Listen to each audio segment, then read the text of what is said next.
Jangan bosan-bosan ya dok ya. Wah teman-teman nggak ada yang bosan nih soalnya. Ntar dokternya yang malah yang bosan. Saya isi acara AFC terus nih.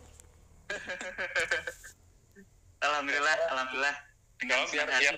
Biar teman-teman juga tahu dok. Maksudnya ini dokter Islam ini kenapa sering, karena saya capek balesin chatnya ya. Maksudnya banyak yang chat kayak itu dong, mau dokter yang itu dong, dokter Islami aja, dokter Islami. Saya nggak tahu itu semenjak podcast naik tuh. Podcast dokter Islami ini, dok ini saya belum buka di mana-mana, tapi saya bisa baca laporan podcast. Podcast dokter Islami ini lah podcast yang paling banyak ditonton sejarahnya podcast loh. Udah hampir 1 tahun loh dok. Oh, terima kasih. Kalau nggak percaya coba lihat di YouTube deh, lihat di YouTube viewersnya juga paling banyak, engagementnya juga paling banyak di save dan di share orang. Saya nggak tahu, mungkin karena ternyata mereka semua tertarik ya. Maksudnya kalau udah seorang dokter yang ngomong, apalagi tentang produk dan tentang gaya hidup ya, dokter kan nggak ngomong tentang produk doang ya, lagi itu podcastnya dok ya.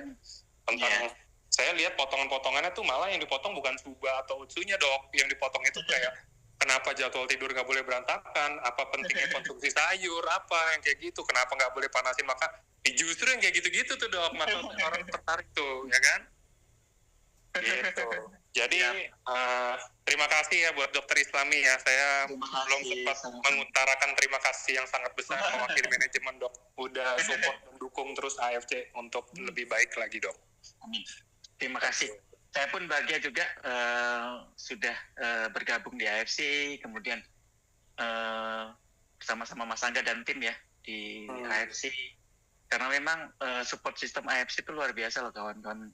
Yang saya rasakan nyaman sekali ya, dari produknya bagus, kemudian sistemnya bagus, kemudian kawan-kawan dari manajemen ya, support sistemnya luar biasa. Itu nggak ada tanding lah. Saya pun terima kasih dan bangga masuk di AFC bersama kawan-kawan semua. Ya jadi saling melengkapi dok. Kalau kita sistemnya nih sebenarnya gini dok, kalau misalkan ada satu perusahaan support itunya bagus, semuanya bagus, manajemennya bagus segala macam, tapi yang isi support sistemnya biasa aja, itu juga perusahaan nggak akan yang naik kayak gimana, bener gak sih dok? Tapi kalau maksudnya kalau sekarang kita merasa kayak oke, support system kita udah bagus, dari manajemen udah bagus, terus ada yang dukung kita juga dari para member, salah satunya ada dokter Islami juga dan kalangan dokter lain ya di AFC ya, yang mendukung sepenuh hati AFC juga, itu jadinya lebih baik lagi kan sebenarnya kan. Betul.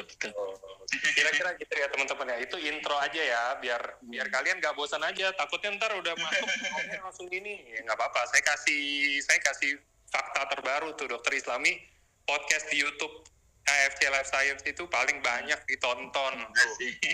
Terima kasih. Biar kalian yang belum nonton langsung tonton aja, karena kalian jangan pikir podcast ini hanya untuk promo produk atau apa segala macam. Kita ngapain bikin podcast ratusan juta teman-teman bikinnya apa segala macam gitu untuk podcast. Buat apa kalau kita cuma mau jualan produk gitu loh. Orang udah ada Niko juga jualan kan. Maksudnya ngapain gitu loh kita ikut-ikutan jualan. Tujuan kita adalah justru yang seperti ini. Dan kalian bisa download, kalian bisa cut. Terserah kalian mau bagian mana, karena yang pasti udah meluncur dan udah keluar di sana, udah lulus sensor, ya kan? Nah, jadi kalian tinggal pakai yang kebutuhan kalian di mana. Oh, kalian butuh prospek ini kayak orang insomnia nih, susah tidur nih. Nah, dari situ langsung potong tuh. Dokter Islami ngomong, kenapa pentingnya jadwal tidur ini? Bagaimana Subarasi bisa membantu? Wah, udah kalian gak usah ngomong. Itu lama-lama kalian gak usah ngomong. Jadi kalian tinggal cut doang apa yang dokter Islami. Jadinya ibaratnya dokter Islami prospekin buat kalian. Padahal kalian gak saling kenal juga sama dokter Islami. Gitu teman-teman kira-kira. Oke? Yes, oke, kalau gitu dokter silakan langsung dimulai dok. Kalau sudah siap, dokter. Terima kasih Mas Angga, luar biasa ya. Itu rasa kekeluargaannya dapat yang disampaikan Mas Angga itu ya. Hebat.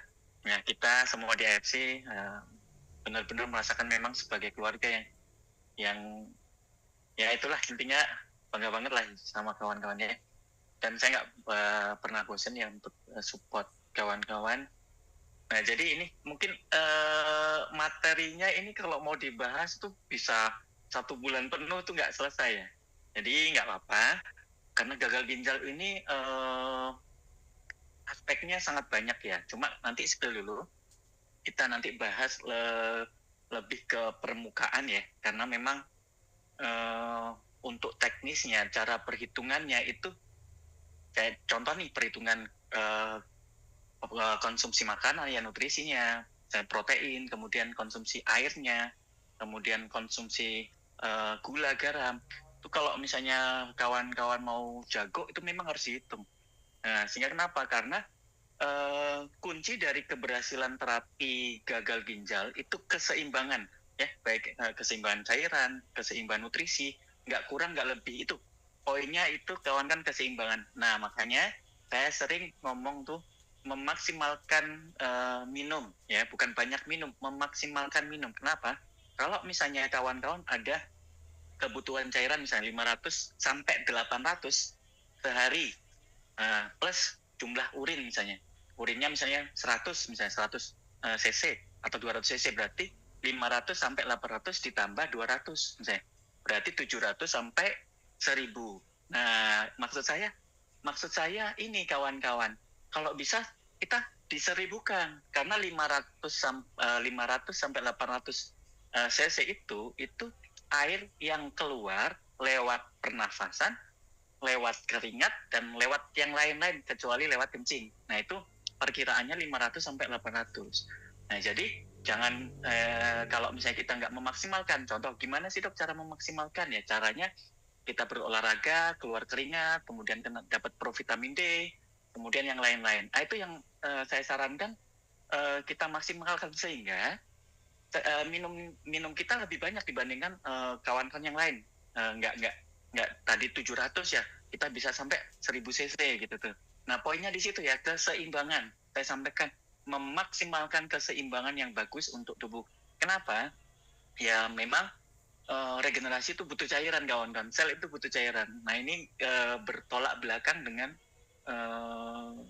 pembatasan ya. Nah disitulah nanti saya kasih triknya ya, tips and trick. Mudah-mudahan kawan-kawan bisa memahami ya konsep yang saya berikan itu keseimbangan ya. Jadi jangan sampai kawan-kawan nanti salah tangkap ya. Poinnya, konsepnya adalah keseimbangan ya. Jadi sayang nih kawan-kawan, ini materi yang sangat menarik sih, karena pasti kawan-kawan akan temui ya, pasti nih ya. Nah pasti nanti kawan-kawan akan temui pasien gagal ginjal ya. Karena kalau gagal ginjal ini itu salah satu yang disampaikan Mas Angga, tingkat kematiannya tinggi ya, 5 terbesar, dan tingkat kecacatannya juga tinggi ya. Nah kecacatan tuh dalam aspek ini aktivitas sehari-hari dia tergantung sama orang lain. Nah itu ya. Nah jadi sayang nih kawan-kawan kalau misalnya tidak dimaksimalkan ya. Mungkin di-share ya kalau misalnya kawan-kawan ada yang penyakit cuci darah HD ya, prospeknya ya, ini sekalian. Jadi kawan-kawan nggak capek gimana sih caranya edukasi ya, gimana harapan, bahkan nanti saya kasih persentase keberhasilan terapi pada pasien gagal ginjal. Nah itu ya persentasenya. Jadi lebih enak kawan-kawan nggak overclaim, tetapi sesuai dengan real kenyataan, tapi kita bisa memaksimalkan potensi itu ya. Oke, izin saya share screen ya langsung ya, sebentar, mudah-mudahan bisa bermanfaat ya bagi kita semua. Oke, sini ya, share screen.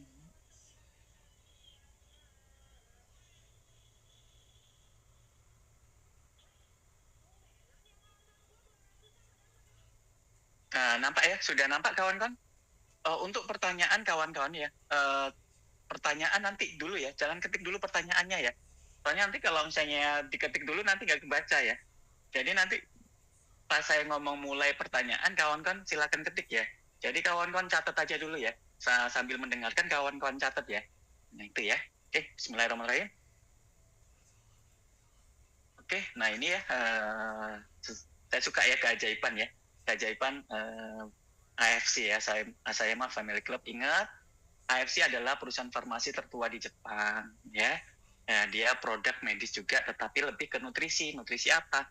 Nutrisi alternatif stem cell, alternatif natural killer cell, dan alternatif untuk mengembalikan seluruh fungsi tubuh menjadi optimal kembali, sehingga bisa berdampak ke kebaikan untuk seluruh penyakit yang ada di tubuh kita. Oke? Nah ini saya ya, ini identitas saya ya, oke. Nah ini ya, ini kata bijak hari ini ya untuk ginjal ya, ginjal sehat, hidup kuat, itu penting ya. Jangan biarkan nih, ini penting. Ada 2 poin penting perusak ya, 80% perusak ginjal adalah gula dan garam ya. Gula dan garam ya. Gula membuat sirkulasi di darah itu jadi jelek karena radikal bebasnya tinggi. Kemudian garam juga bisa menyebabkan radikal bebas tinggi, bahkan bisa menyebabkan tekanan darah. Nah ingat ya, jadi jangan biarkan gula dan tekanan darah jadi pengkhianat ya.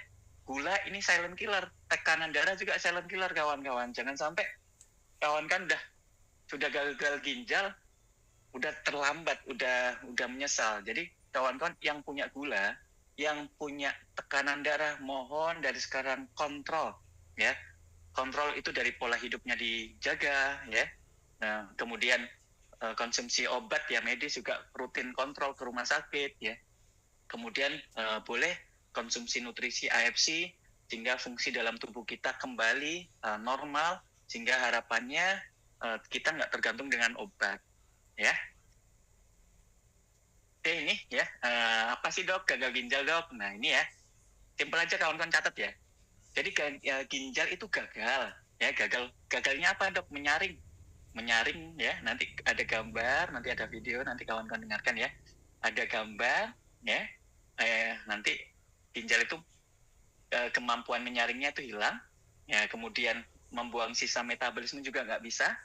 Kemudian nggak juga bisa menjaga keseimbangan cairan, keseimbangan elektrolit serta asam basa. Nah ini ya penting. Jadi sampah menumpuk, cairan menumpuk, kemudian elektrolit ya kayak kalium dan kawan-kawan itu juga nggak bisa seimbang, bahaya untuk jantung dan kawan-kawan ya.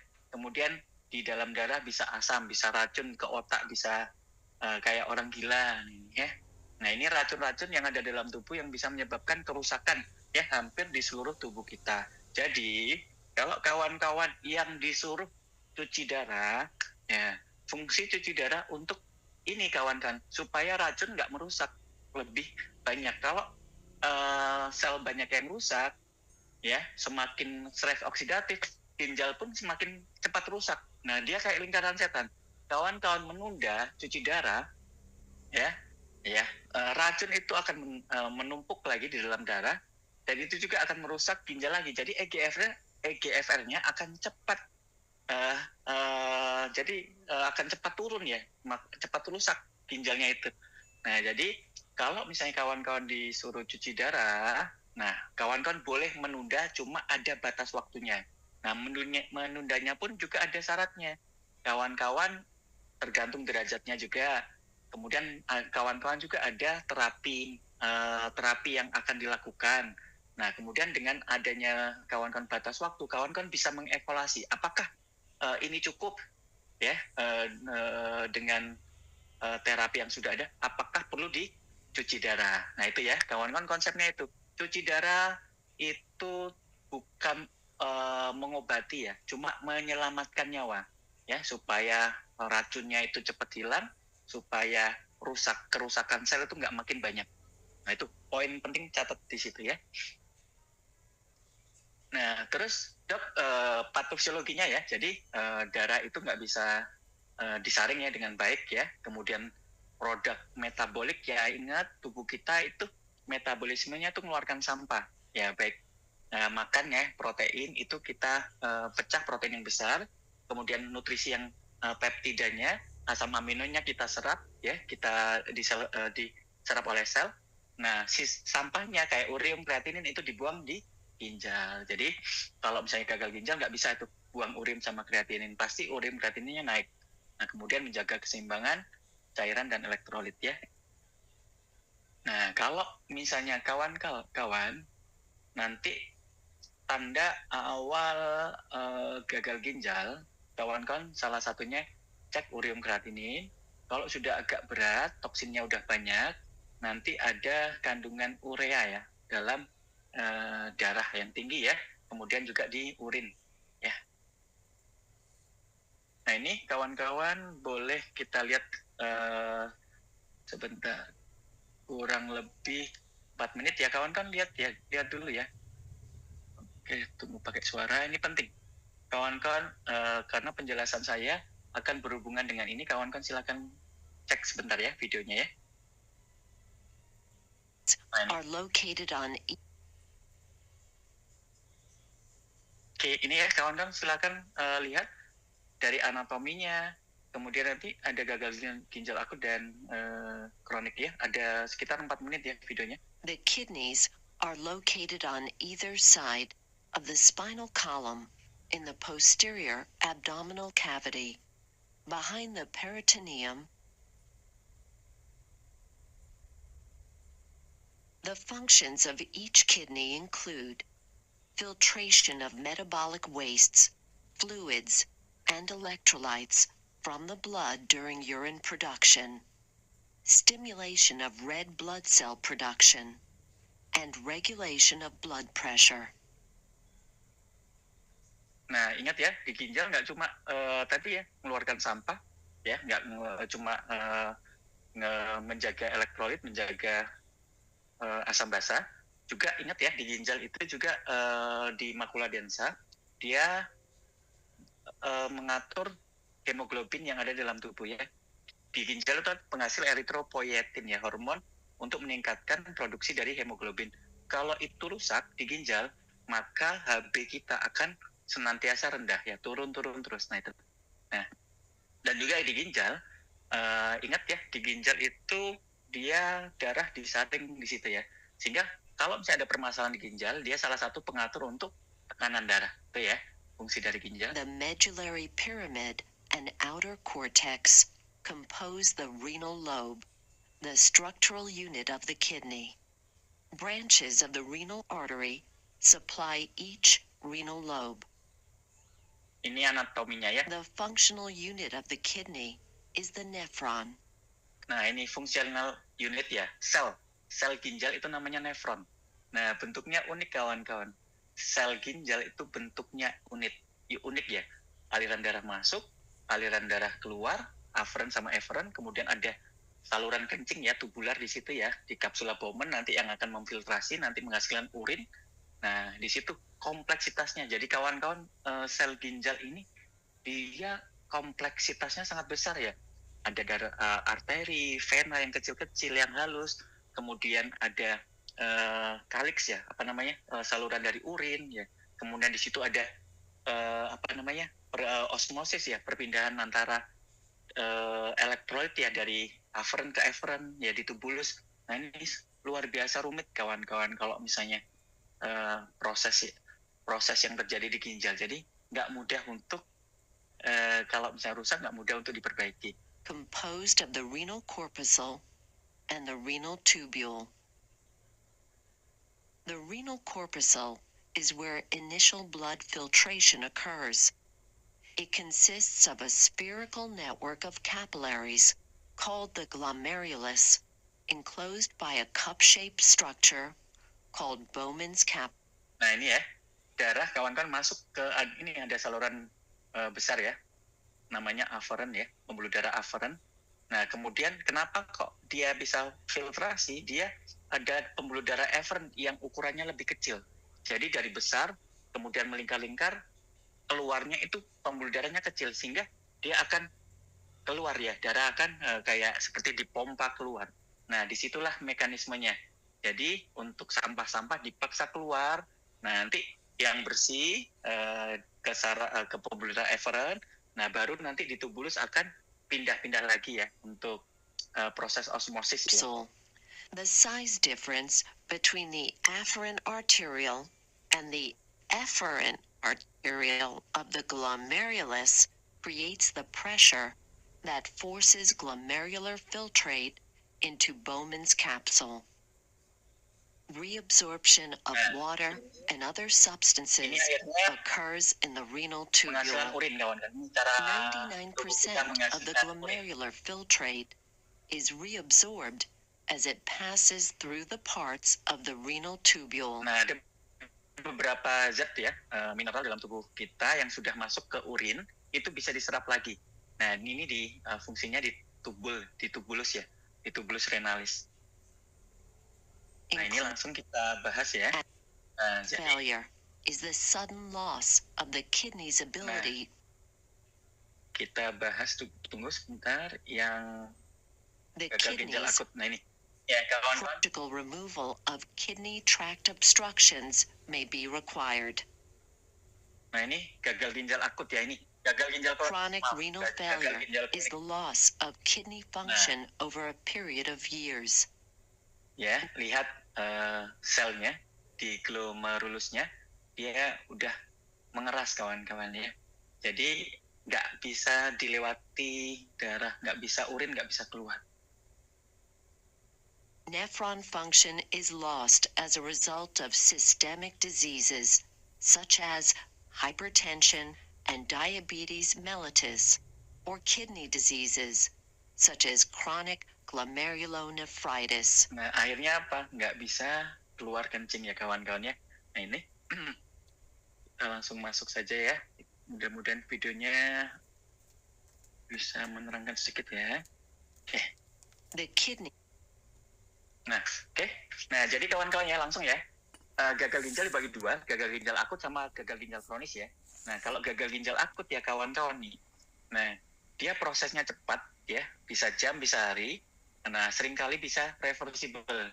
Jadi, kalau misalnya kawan-kawan ada yang di rumah sakit nih, ada, ini gagal ginjal harus segera dicuci darah. Nah, dicuci darah itu bukan semuanya gagal ginjal kronis ya kawan-kawan. Ada gagal ginjal akut di mana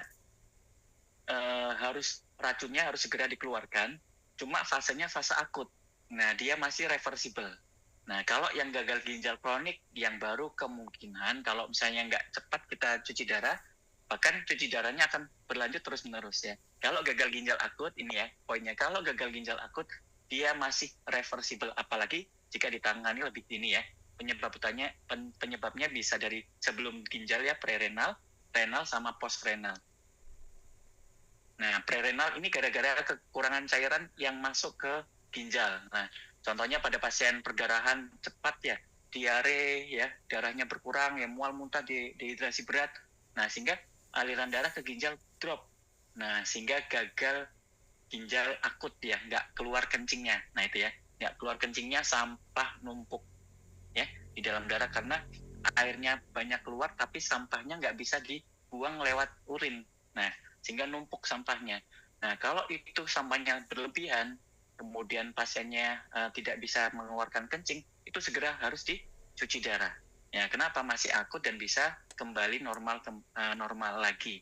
Nah, ya salah satunya ya ada hipovolemik, gagal jantung ya, kemudian shock, kemudian ada vasokonstriksi.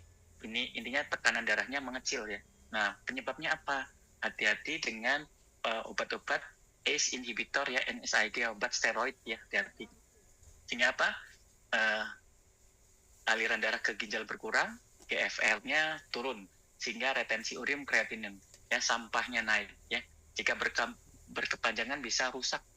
Nah, jadi akut bisa sembuh lagi, cuma kalau berkepanjangan bisa rusak. Ini agak medis banget ya, cuma ini nggak apa-apa, ini nice to know aja. Yang di akhir nanti, yang di tabel-tabel kawan-kawan lebih dengarkan kan, lebih didengar ya. Nah, kalau penyebabnya tadi sebelum ginjal ya, kemudian di ginjal apa dok? Nah, ginjalnya rusak. Nah, bisa glomerulonefritis ya. Saya banyak pasien GENAPS ya, ada anak muda, anak kecil, tiba-tiba bengkak ya, kemudian merah-merah lah, bengkak ya. Nah, setelah dicek ureum kreatinnya tinggi, tensinya naik. Nah, itu bisa glomerulonefritis akut ya, pasca Streptococcus GENAPS, paling banyak itu.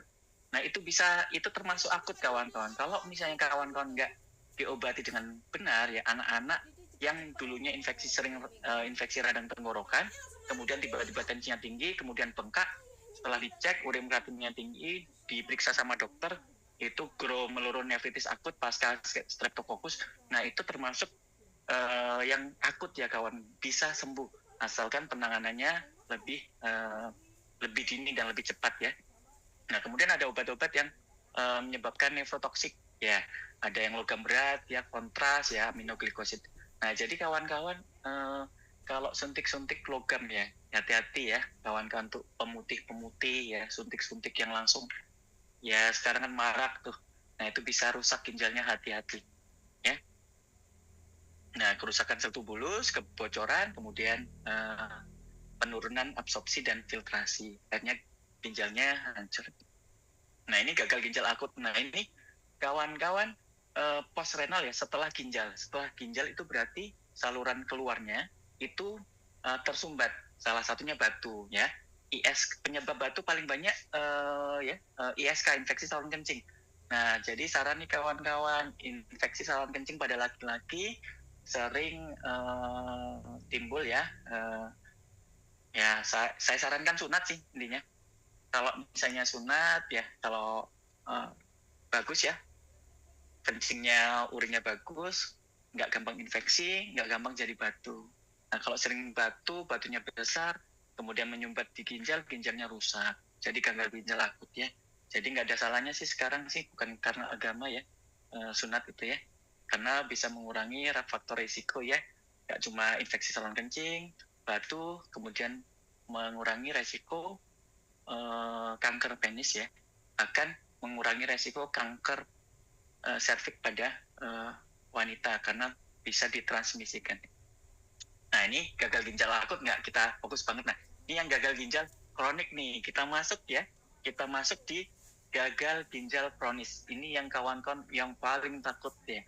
Nah, jadi dia memang progresif ya. Karena itu tadi, kenapa progresif kawan-kawan? Kalau kawan-kawan nggak sudah tahu, ureum kreatinnya tinggi, oh gagal ginjal ini masih grade 2, grade 1 ya, grade 3. Kawan-kawan santai aja, waduh bahaya. Kenapa? Kalau rusak ya, dia progresif, sampah numpuk ini merusak sel. Ya nggak cuma sel ginjal, sel-sel yang lain. Kenapa? Dia meningkatkan stres oksidatif, radikal bebas ya.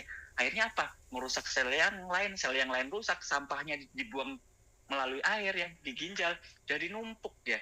Jadi tumpuk, makin menumpuk, makin rusak, makin menumpuk, makin rusak, makin menumpuk. Akhirnya apa? Progresif.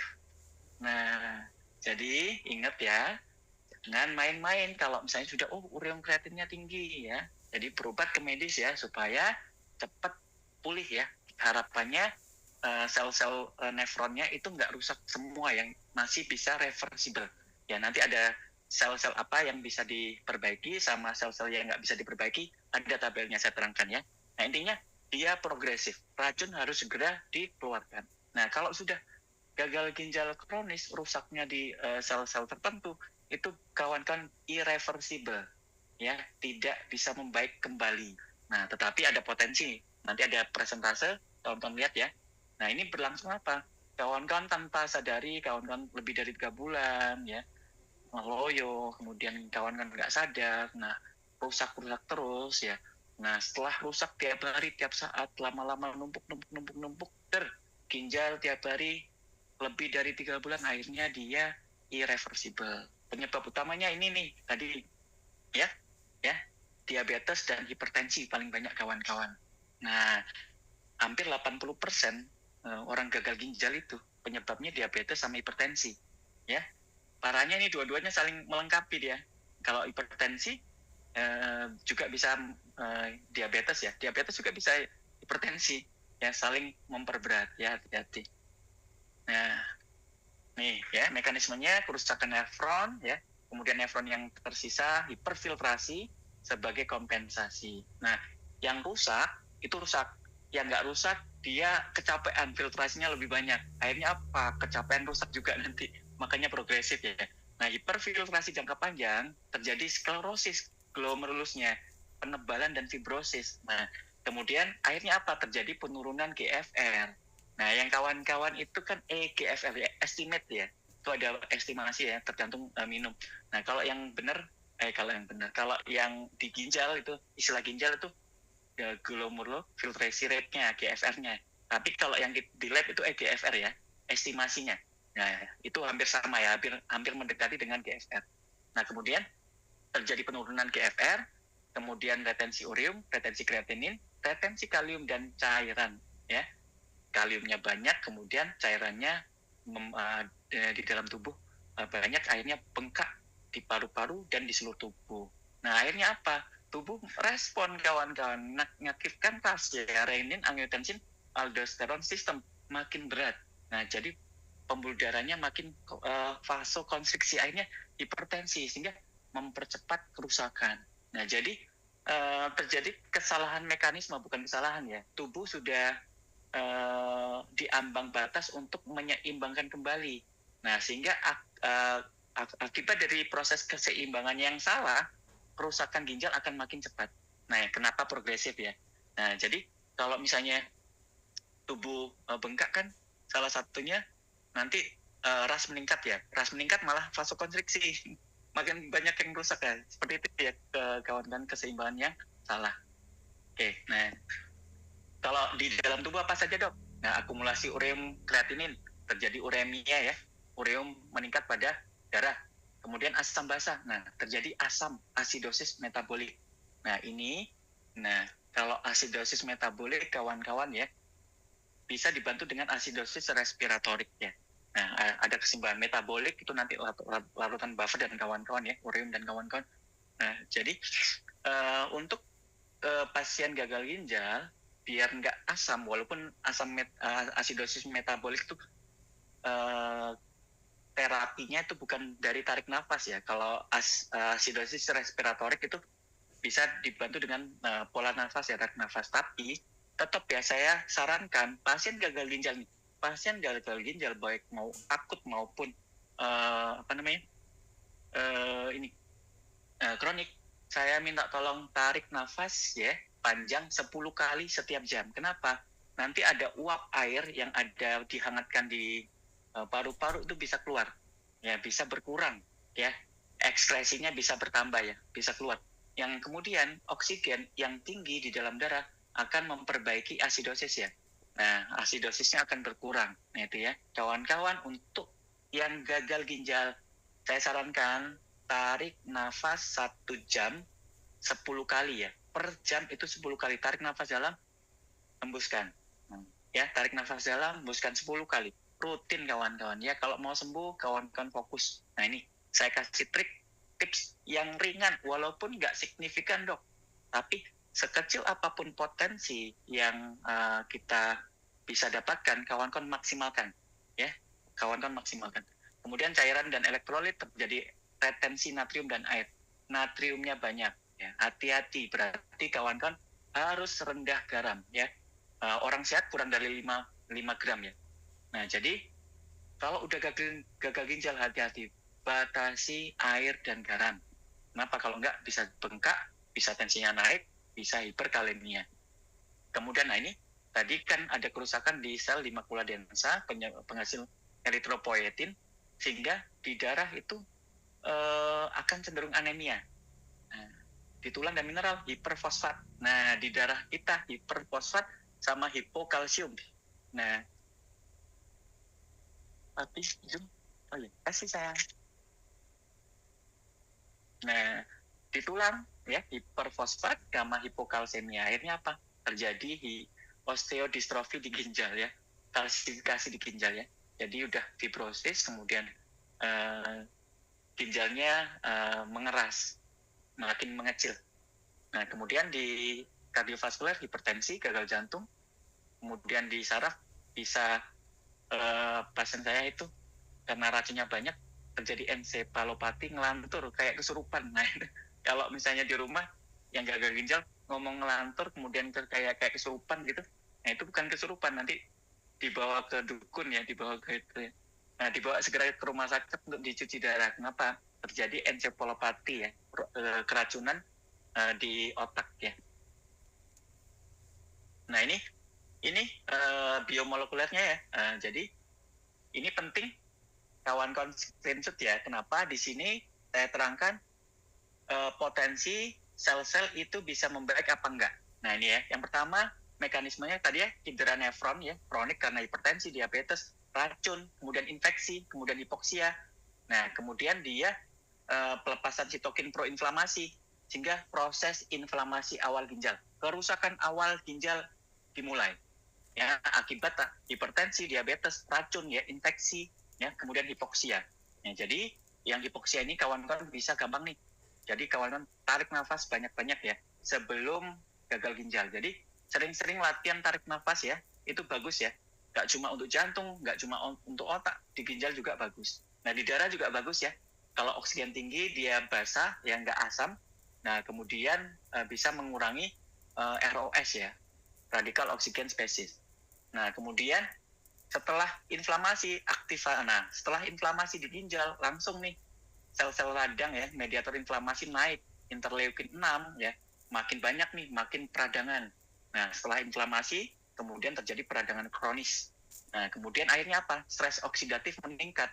Nah, stres oksidatif meningkatkan ROS, menurunkan glutathione ya, GSA, kemudian menurunkan dismutase ya, superoxide dismutase ya.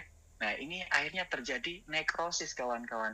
Sel ginjalnya, nefronnya terjadi nekrosis ya. Setelah nekrosis kawan-kawan ya, kemudian ada diperberat aktivasi tadi RAS ya, angiotensin naik, aldosterone naik, kemudian vasokonstriksi. Akhirnya makin tadi mengeras, kemudian tekanannya makin tinggi, akhirnya protein keluar ke urin. Nah, akhirnya protein urin makin rusak ya, kayak ibaratnya saringan tuh makin didorong ya, akhirnya saringannya jebol. Akhirnya molekul-molekul yang harusnya nggak lewat di saring, dia keluar. Nah, akhirnya protein urin. Nah, ya, ini akhirnya akhir kawan-kawan fibrosis ginjal. Nah, gagal ginjal terminal, perlu dialisis atau transplantasi. Kenapa? Karena nefron fungsionalnya lebih dari 90% sudah hancur. Ya, hati-hati. Jangan sampai ini ya. Karena prosesnya sangat progresif. Makin lama makin berat, makin lama makin rusak, makin rusak, makin berat, makin berat, makin rusak. Nah, gitu ya kawan-kawan, progresif dan hati-hati. Oke, nah ini kawan-kawan. Nah, ini penyebabnya dulu ya. Penyebab gagal ginjal. Nah, jadi yang pertama dan kedua itu hipertensi dan diabetes. Diabetes dan hipertensi itu saling lomba, nomor 1, nomor 2. Nah, jadi 35-40% gagal ginjal kronis itu dari diabetes, dari hipertensi. So, makanya kawan-kawan, kalau punya hipertensi tolong dikontrol. Ya, jangan, hipertensi nggak apa-apa kok, saya nggak ada keluhan. Padahal tensinya 180. Ya, jangan. Karena dia silent killer. Tiba-tiba ginjal nggak sanggup lagi rusak. Setelah rusak, makin cepat kerusakannya. Progresif dia. Ya. Kemudian sama, kalau gula, hati-hati. Ya, kontrol gulanya kenapa? Biar ginjalnya nggak rusak. Kalau udah rusak, selesai. Ya. Nah, jadi gimana caranya? Nah, hindari pola makan tinggi garam, ya, jangan stres, ini penting ya. Kemudian jangan sampai obesitas ya, kurang olahraga juga ya. Nah, kemudian hati-hati pola makan tinggi gula dan lemak ya. Nah, kemudian kalau yang lain-lain, glomerulonefritis ya, ada infeksi sama autoimun, kemudian penyakit ginjal polikistik karena ada faktor genetik ya. Kemudian ada batu ginjal dan kawan-kawan. Jadi nomor 1, nomor 2 adalah diabetes dan hipertensi. Ingat gitu ya. Nah, kita bahas regenerasi, Dok. Nah, ini lucunya. Kan, Dok, ini pentingnya kawan-kawan tuh konsumsi nutrisi misalnya AFC, Dok. Kok nggak sembuh-sembuh, Dok? Ada yang salah nggak, Dok? Nah, ini saya ulas kawan-kawan gimana potensinya, di mana faktor perbaikan yang di dalam tubuh kita ya, nanti perbaikan apa saja spesifiknya di mana, Dok, yang membaik. Ini akan saya bahas ya. Jadi ginjal bukan organ yang sepenuhnya regenerasi seperti hati. Hati itu enak, dipotong ya sebagian besar, dia bisa tumbuh seperti semula. Hati itu luar biasa ya, tetapi tidak sepenuhnya non regeneratif. Nah, ini ginjal tidak sepenuhnya regeneratif. Ya, tetapi tidak sepenuhnya juga non regeneratif. Ya, tidak semuanya mati total, nggak bisa diregenerasikan. Ya, masih ada potensi. ya masih ada potensi, harus yakin ya. Nah, kemudian beberapa jenis sel ginjal masih dapat berproliferasi dan berdiferensiasi ulang setelah cedera, namun hanya sampai batas tertentu. Oke, kita bahas ya. Nah, ini mengapa regenerasi gagal nih dia. Kenapa regenerasi gagal? Tadi karena tumpuk menumpuk ya. Karena ginjal juga gagal ginjal disebabkan oleh sistem yang lain kayak gula darah tadi, kayak hipertensi, ya hipertensi mungkin dari endotel pembuluh darah, dinding pembuluh darahnya maupun yang lain-lain. Nah, ya kenapa kok nggak cepat? Karena akumulasi dari kerusakan yang terus-menerus. Nah, inflamasi kronik. Nah, inflamasi kronik ini ya dipengaruhi oleh tumor necrotic faktor alfa sama interleukin 6 hingga menekan proliferasi ya. Inflamasi kronik, proliferasi dari sel tubular nggak jalan-jalan tuh. Ya, regenerasinya nggak jalan-jalan di sel tubular. Sel tubular tadi kan ada sel nefron sama yang tubul ya di urin ya. Nah, sel tubularnya kalau ada inflamasi kronik nggak bisa proliferasi. Ya, kemudian TGF beta sama dan fibrosis ya. Nah, kalau sudah fibrosis nggak bisa berdiferensiasi ya. Nah, stres oksidatif dari ROS merusak DNA, mitokondria sel progenitor. Nah, ini epigenetic lock. Nah, jadi kalau udah terjadi CKD, ada mekanisme di dalam tubuh kita terjadi epigenetic lock, kawan-kawan. Dia dikunci regeneratifnya sehingga dalam kondisi off. Nah, ini yang susah. Kenapa kok susah? Nah, kemudian ada penurunan faktor pertumbuhan ya, EGF, IGF-1. Nah, ingat ya, kawan-kawan sering tuh kita lihat ya di subarasi ya. Apa dok yang naik dok? IGF-1-nya. Nah, di sini polanya nanti. Kenapa kawan-kawan ada potensi harapan untuk pulih ya. Hingga kalau IGF-nya turun, EGF-nya turun, mengurangi kemampuan proliferasi dan diferensi dari nefron. Hasilnya respon regeneratif berubah menjadi respon fibrotik yang harusnya sel diganti sel nefron yang baru, rupanya nggak bisa. Sel nefron yang rusak diganti jaringan fibrosis, ya jadi kaku, mengkerut, mengecil. Ya kalau misalnya kawan-kawan USG, ginjalnya itu mengkerut, mengecil karena sel nefronnya diganti dengan sel fibrosis, sel jaringan ikat. Nah ini kawan-kawan silakan catat ya, sel tubulus proksimal regenerasinya cukup baik ya, tapi terbatas.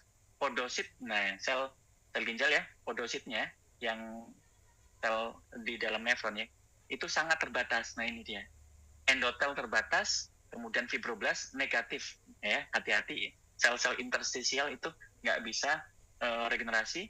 Kemudian sel progenitor ginjal ini yang paling penting ya, ada tetapi menurun saat inflamasi kronik. Jadi kawan-kawan kuncinya di sini, inflamasi kronis harus kawan-kawan tekan ya, sehingga apa, sel progenitor ginjal harapannya bisa regenerasi ya.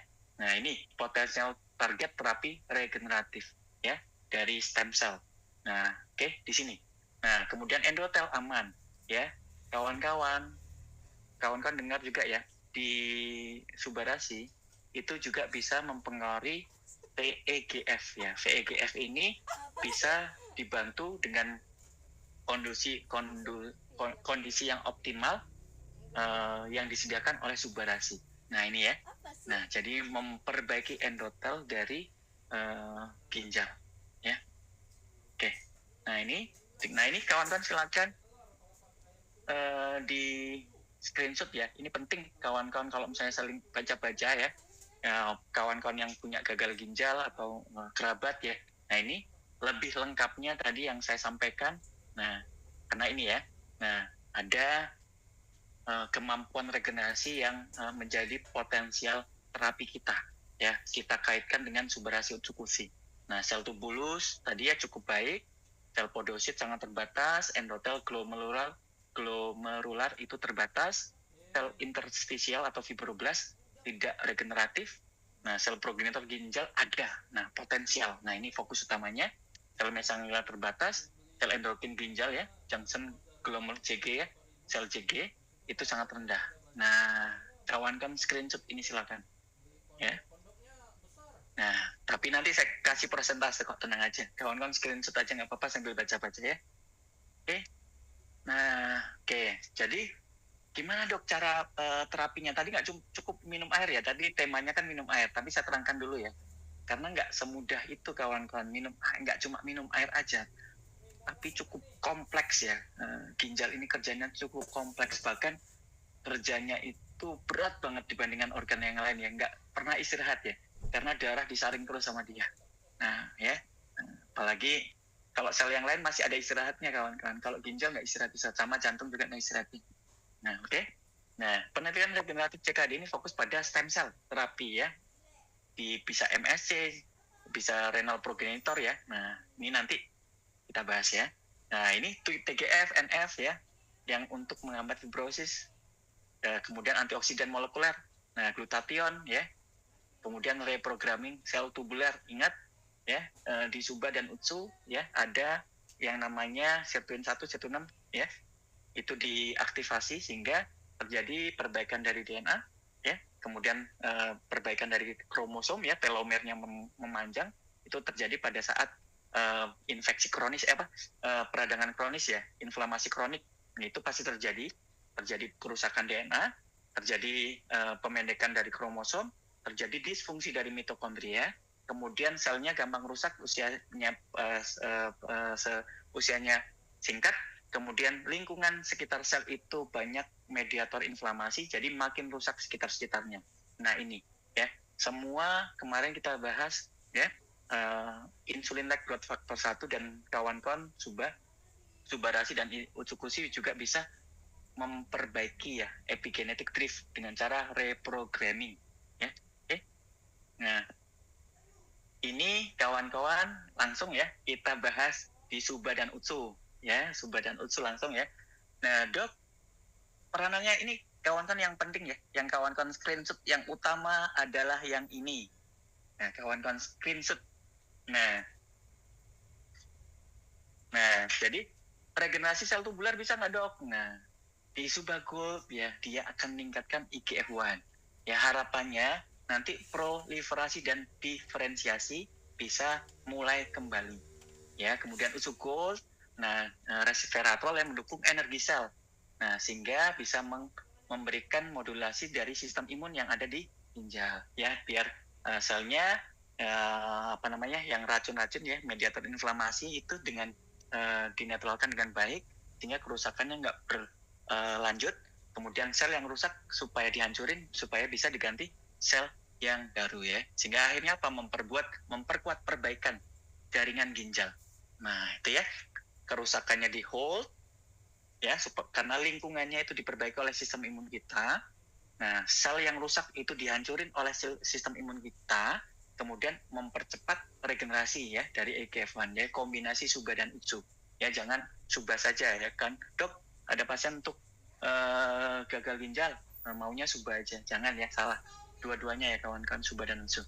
Nah kemudian nah ini tahu ya, tadi ada inflamasi kronis yang terus-menerus sehingga progresivitas kerusakan ginjal itu akan terjadi terus. Nah ini ada antioksidan yang terkuat ya, ada SUBA dan UTSU ada antioksidan terkuat ya, ada koenzim Q10, FITC dan kawan-kawan ya, meningkatkan GSH dan SOD.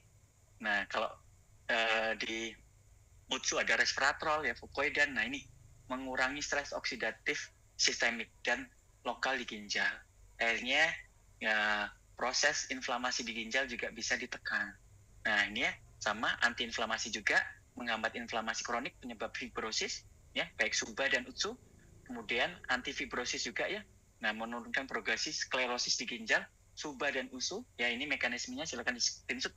Nah kemudian mitokondria yang ada di sel tubular ya, sel ginjal ya, di nefron itu juga akan membaik, sehingga apa, aktivitas selnya jadi lebih optimal, usianya juga lebih panjang dan gak gampang rusak. Nah intinya kan tadi diserang terus oleh faktor di dalam tubuh kita yang memang merusak ginjal, merusak nefron. Nah dengan meningkatkan fungsi dari mitokondria, selnya usianya bisa lebih lama. Oke ya, meningkatkan vitalitas sel ginjal. Kemudian ini ya, ada detoksifikasi uremik ya, memperbaiki filtrasi nefron residu ya di SUBA Gold ya. Ingat ya, ada paten fungsinya, kawan-kawan tahu ya, ada paten fungsi yang ke-8 ya, mengurangi asam urat. Nah ini kemudian probiotik kuat nih. Ini kawan kan ada penelitian ya, banyak penelitian erat kaitannya aksis ya antara usus dan ginjal. Nah, dengan probiotik kawan-kawan. Nah, ini penelitiannya sudah banyak. Jadi untuk menjaga atau perbaikan sel ginjal, itu kawan-kawan mengkonsumsi probiotik yang tinggi, ya, itu juga bisa memperbaiki fungsi dari ginjal ya. Mekanisme panjang ya di jurnalnya, tapi nggak apa-apa. Jadi langsung kesimpulannya ya yang di probiotik, gimana dok mekanismenya? Mengurangi gejala uremia dan memperbaiki kualitas hidup pasien CKD. Nah ini ada semuanya, ini udah ada penelitiannya kawan-kawan dari jurnal ya, saya kumpulin, saya rangkum, jadi kawan-kawan tinggal screenshot ya. Memang bahasanya bahasa medis ya, mungkin di awal-awal medis aja, nanti besok-besok lebih awam aja ya. Bukan besok, kesimpulannya nanti saya kasih yang lebih awam. Oke, nah ini ya. Nah jadi lebih dikawankan screenshot lagi ya, proses mekanismenya. Nah yang penting ini ya, di reversibilitas CKD terminal ya. Nah ini peranannya kesempatan Suba Utsu nih, persentase kesempatan Suba Utsu gimana bisa meregenerasi ya. Nah ini kalau regenerasi sel tubular, Subarashi itu kemampuannya sedang, Utsukushiko rendah dan sedang. Nah ini potensi kekuatannya ya untuk regenerasi. Anti apoptosis moderat ya untuk Suba. Nah ini kawan-kawan boleh screenshot, kawan-kawan baca. Nah yang terberat adalah reversibilitas dari CKD fase terminal. Nah Suba Gold sangat terbatas ya, sangat terbatas. Tapi ingat ya, ada potensi. Nggak ada tulisan tidak tidak regenerasi, tapi sangat terbatas. Ya butuh waktu ya, dan butuh effort, usaha. Nanti usaha apa saja nanti saya terangkan. Nah ini Utsukushi juga sangat terbatas. Dua-dua Suba dan Utsu punya potensi reversibilitas CKD terminal bisa membaik. Ya, harapannya struktur ginjal yang hilang, yang hilang bisa digantikan. Ya, harapannya ya. Nah, cuma berapa persen saya terangkan. Nah, ini kawan-kawan, nah ini ya, ini kawan-kawan screenshot ya. Untuk perbaikan dari gagal ginjal kronis ya, dari peranan AFC, nah ini prosentasenya. Jadi perbaikan sel tubular itu bisa membaik sebesar 10-20% ya. Kemudian penurunan inflamasi sistemik dan uremik itu sampai 60% perbaikannya, 40-60%. Nah, kemudian peningkatan energi sel dan kualitas hidup. Nah, itu 60-80% di minggu keempat ya, mulai di minggu keempat. Ya, ingat ini. Perbaikan energi dan kualitas hidup pada pasien gagal ginjal dengan prosentase 60-80% itu di minggu keempat mulainya. Nah, kemudian penurunan kebutuhan dialisis. Nah, sehingga harapannya kan dialisis itu kan nanti berapa banyak cairan yang disedot ya, yang kelebihan itu kan nanti diukur ya, berapa cairan yang masuk, berapa cairan keluar, kemudian dari berat badan juga. Nah itu dihitung. Kalau misalnya berat badannya naik, nah berarti gagal terapinya. Nah, yang penting ada kontrolnya ya. Nah kalau misalnya penggunaan Suba dan Utsu, nah kebutuhan dialisis parsial bisa berkurang kawan-kawan. Nah jadi maksudnya gini, harusnya disedot 2000 cc misalnya, disedot air yang kelebihan 2000 cc. Dengan menggunakan Suba dan Utsu bisa berkurang 5-10% kebutuhan untuk dialisisnya. Jadi berarti dari 2000 berarti 1800 cc yang harus dikeluarkan. Nah untuk sembuh total kawan-kawan nih, lepas dari dialisis, prosentasenya 1-2%. Nah bukan 0 ya. Ya karena memang sangat berat. Tetapi ingat, yang jangan dilihat yang angka ini, tapi dilihat angka yang di atasnya juga ya. Nah, berhenti dialisis, tapi lihat sel-sel yang lain itu ada perbaikan kawan-kawan ya. Paham ini dulu ya. Jadi ini penting kawan-kawan catat di sini ya. Potensi sembuh total secara medis memang sangat kecil ya, sembuh total ya. Nah, tetapi potensi membaik nyata ini, membaik nyata secara fungsional dan kualitas itu bisa mencapai 80%. Ya, bila nefron residual masih ada, inflamasi stres oksidatif terkendali dan terapi biomolekuler dijalankan secara konsisten. Maksudnya terapi nutrisi, subarasi, dan utsukushi. Oke, gimana caranya? Yang pertama, perbaikan sistem seluler, ya, konsumsi subarasi dan utsukushi, ya, karena subarasi bisa regenerasi, kemudian memperbaiki mitokondria, kemudian untuk utsukushi gut kidney axis, ya, antioksidan, sangat bagus, ya. Kemudian ingat caranya konsumsi air sesuai anjuran. Nah, nanti di sesi selanjutnya lah kita akan bahas air karena perhitungannya cukup kompleks, ya.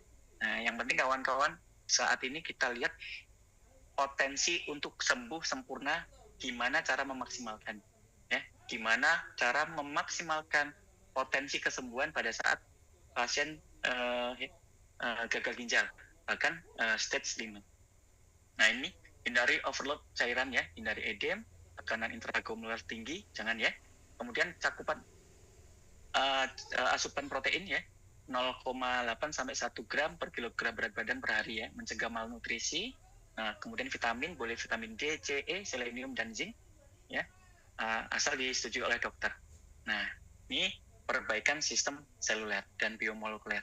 Selanjutnya kawan-kawan, ini optimalisasi terapi medis dan dialisis. Penting, ya, saya sudah terangkan tadi. Cuci darah fungsinya untuk menekan progresivitas kerusakan. Kalau nggak dicuci darah, kalau dia stadium terminal, kerusakannya makin berat, malah nggak bisa dipulihkan, kerusakannya makin banyak. Ya, dengan kita cuci darah itu mengontrol supaya kerusakannya tidak bertambah, ya, menggantikan fungsi ginjal atau meringankan fungsi ginjalnya biar nggak kecapean, ya, itu fungsi. Jadi kalau mau sembuh tadi peningkatan persentase kesembuhan itu tinggi, lakukan ini juga optimalisasi terapi medis, yang menjaga jadwal HD teratur, ya, 2-3 kali per minggu atau sesuai indikasi.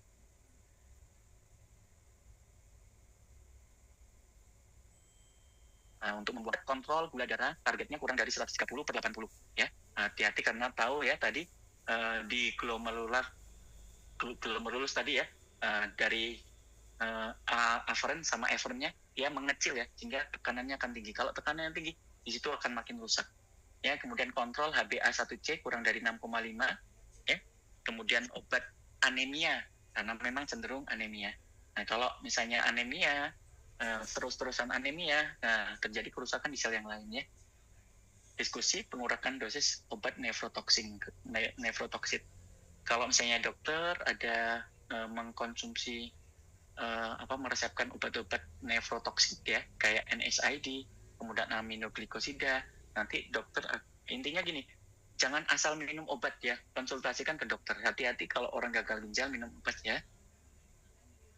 Nah, terus langkahnya apa ini? Langkahnya, ya, konsumsi utsukushi karena mikrobiota usus itu sangat bagus, ya. Dia bisa menurunkan toksin dari indoksil sulfat, ya. Karena sulfat naik loh di usus, ya. Jadi menurunkan toksin sulfat di usus, ya. Kemudian mengurangi fermentasi toksin di kolon, meningkatkan produksi SCE butirat yang menurunkan inflamasi ginjal, ya. Nah, kemudian cukup tidur. Nah, dengan usus yang bagus, kita bisa memperbaiki pola tidur kita dan bisa menghindari stres kronik, ya, sehingga kortisolnya bagus, ya. Akhirnya inflamasi kronik itu bisa berkurang. Nah, dengan perbaikan dari mitokondria, mikrobiota, ya, konsumsi utsukushi. Nah, apalagi, Dok, yang harus dilakukan? Nah, olahraga teratur, kawan-kawan, jalan 20-30 menit, 3-5 kali per minggu, ya. Kemudian meditasi tadi, ya, relaksasi, zikir, tarik nafas tadi yang saya ajarkan. Kemudian boleh kawan-kawan paparan sinar matahari, ya, vitamin D alam penting, ya, supaya kalsium dan fosfatnya bisa seimbang. Hati-hati, ya. Kemudian boleh ditambah puasa intermittent, ya, tapi dengan pengawasan. Nah, dukungan yang kelima, dukungan psikologis dan spiritual,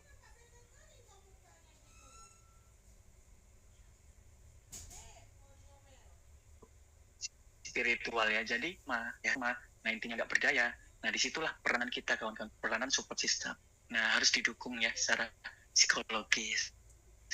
Nah, supaya apa? Supaya kadar kortisolnya rendah, nggak stres ya. Tekanan darahnya juga lebih stabil, sistem imun juga lebih baik. Nah, jadi support system ya, disemangatin ya, tidak disalahkan ya. Jangan diberi apa ya? Intinya pendampingan yang baik ya, sehingga merasa nggak sendirian lah gitu ya. Nah, langkah kecil tapi penting ya, menjaga rasa syukur, kemudian semangat hidup, dukungan keluarga yang penuh pengertian, berpikir positif ya terhadap pengobatan dan segi kesehatan. Nah, ini yang saya merahin kawan-kawan. Fokus, kalau kawan-kawan yang gagal ginjal mungkin yang ada di sini ya kawan-kawan. Kawan-kawan tuh sering tuh melihatnya hasil lab. Padahal di tubuh kawan-kawan tuh terasa lebih nyaman, lebih rileks. Dan itu kawan-kawan, itu yang kawan-kawan bersyukuri. Kalau kawan-kawan itu syukuri, proses perbaikannya akan jauh lebih cepat. Nah, proses perbaikan tadi nanti akan lebih meningkat. Ya, jangan, udah membaik gara-gara ngelihat hasil labor, kawannya stres, kortisol naik rusak. Kira-kira rugi nggak kawan? Rugi. Nah, jadi pentingnya ini saya sadarkan kawan-kawan yang untuk gagal ginjal ya. Fokus pada hidup yang berkualitas. Insya Allah dengan AFC bisa membantu. Tadi udah saya terangkan ya, jurnal biomolekuler, jurnal ada penelitian yang bisa membantu ya. Cuma memang persentasenya nggak tinggi ya, tapi ada kemungkinan ya. Nah, jadi itu yang harus kita maksimalkan. Nah, gimana caranya itu tadi? Fokus pada hidup yang berkualitas, bukan sekedar angka laboratorium ya. Paham ya kawan-kawan ya? Karena memang butuh proses yang memang nggak cepat ya. Nah, akhirnya apa? Kalau kawan-kawan konsumsi AFC, kemudian tadi medis juga jalankan, pola hidup juga kawan-kawan perbaiki, terjadi peningkatan kawan-kawan ya, yang tadi kemungkinan untuk keluar dari dialisis ya, dicuci darah kurang dari 1%, ini naik kawan-kawan jadi 3-5% ya, yang lain-lain juga meningkat. Nah, ya tolong nggak cuma konsumsi air sebelum cuci darah ya, sebelum sampai ke gagal ginjal, tetapi yang saya sampaikan tadi tolong jangan. Nah, pada saat pasien cuci darah, memang konsumsi air memang dibatasi. Cuma kita bisa memaksimal. Jadi nilai tertinggi yang diperbolehkan itu yang harus kita capai ya, dengan gelas ukur ya, diukur. Kemudian pengeluaran keringat itu juga kita bisa maksimalkan dengan cara aktivitas fisik, olahraga yang nggak berlebihan, kemudian kena paparan sinar matahari, sehingga apa, bisa tingkat kebutuhan air akan meningkat ya. Kebutuhan air itu kan di sel kita kan butuh air tuh kurang lebih 500-800 cc per hari. Nah, ditambah urin, kalau misalnya urinnya nggak keluar berarti kita bisa maksimalkan 800 cc per hari. Nah, itu ya kawan-kawan ya, itu yang dimaksimalkan dengan cara pola hidup yang saya terangkan tadi. Hasil airnya apa? Kita bisa memaksimalkan minum. Nah, cuma cara minumnya nggak boleh langsung banyak kawan-kawan ya. Minumnya sedikit-sedikit tapi sering. Contoh, kawan-kawan hitung 800 cc dalam satu hari. Nah, kawan-kawan bagi itu dalam 12 jam. Bagi dalam per jamnya kawan-kawan minum berapa. Nah, seperti itu. Ya, jangan langsung minum sekali banyak, nggak boleh. Malah rusak ya. Malah tiba-tiba beban ginjal, beban jantung akan meningkat.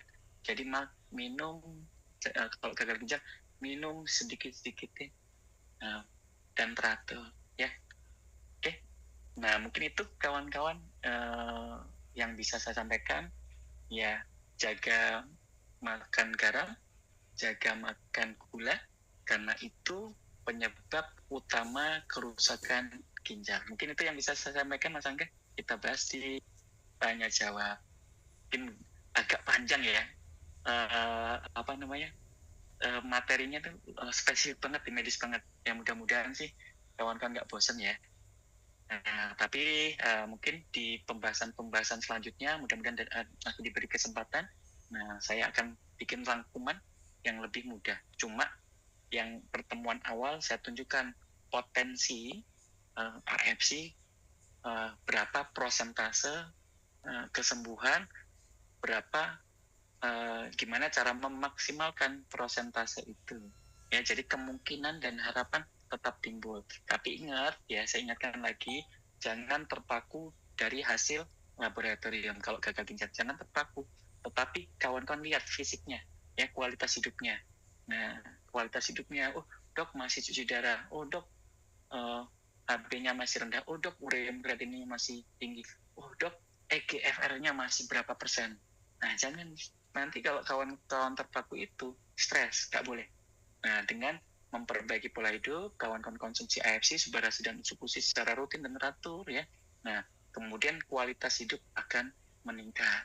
Nah, di situ kalau kualitas hidup meningkat, harapannya ya proses perbaikan dari sel ginjal secara keseluruhan itu bisa lebih cepat. Ya, itu ya, paham ya? Paham konsep ini ya? Konsep ini adalah konsep yang bijaksana. Ya, kawan-kawan supaya nggak stres, misalnya berharap langsung segera cepat, ya nggak bisa. Dia bertahap ya kawan-kawan, tetapi kualitas hidup itu bisa lebih cepat, lebih enak. Orang gagal ginjal ya pasien saya, orang gagal ginjal itu bisa kerja nih dari pagi sampai malam. Yang biasanya dia cuma 1 jam enak, 23 jamnya itu ngamuk-ngamuk, bahkan sampai disangka kesurupan. Ini bisa dari pagi sampai malam, bisa sampai kerja, kawan-kawan. Kualitas hidupnya meningkat. Yang biasanya dulu cuci darah itu harus diantar ya lemas. Ini cuci darah naik sepeda motor sendirian. Itu lumayan jauh loh, setengah jam lebih naik sepeda motoran. Dengan kondisi cuaca yang panas ya kalau di Pekanbaru. Nah itu ya, kualitasnya bisa lebih membaik. Itu ya, kualitas hidup. Kalau gagal ginjal, kuncinya di kualitas hidup. Itu fokus goalnya. Ya, itu goalnya ke situ dulu. Ya, nanti laboratorium akan ikut. Ya, jangan fokus di laboratorium dulu ya. Kuncinya itu ya. Terima kasih. Kita bahas pertanyaan mungkin ya. Mudah-mudahan terbantu ya kawan-kawan ya.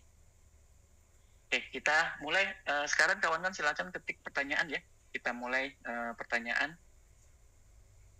Ya, ketik ulang ya. Ketik ulang, saya baca mulai sekarang ya. Biar adil. Biar adil kawan-kawan silakan. Oh enggak deh, yang dari atas saja ya. Kasiannya sudah. Oke, sebentar saya lihat. Mau tanya dok, apakah dengan minum rebusan daun seledri dapat menyembuhkan orang yang gagal ginjal atau dapat membersihkannya? Untuk daun seledri saya belum mempelajari ya. Ya, yang penting gini kawan-kawan ya, kalau sudah gagal ginjal, hati-hati untuk mengkonsumsi air, ya itu dia.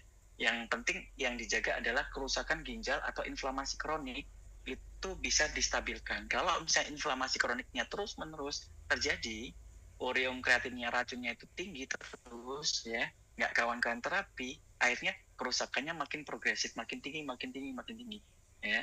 Jadi nanti kalau untuk pasien-pasien gagal ginjal wajib kawan-kawan ke dokter ya, karena nanti ada hitung-hitungannya. Jadi nggak bisa kawan-kawan spekulasi sendiri karena resikonya terlalu tinggi ya kawan-kawannya. Jadi cari dokter yang memiliki empati dan intinya dedikasi yang tinggi lah untuk ke kawan-kawannya, karena itu pendampingannya harus baik ya. Nah, gimana cara berapa konsumsinya dan sebagainya biar nggak sembarangan ya.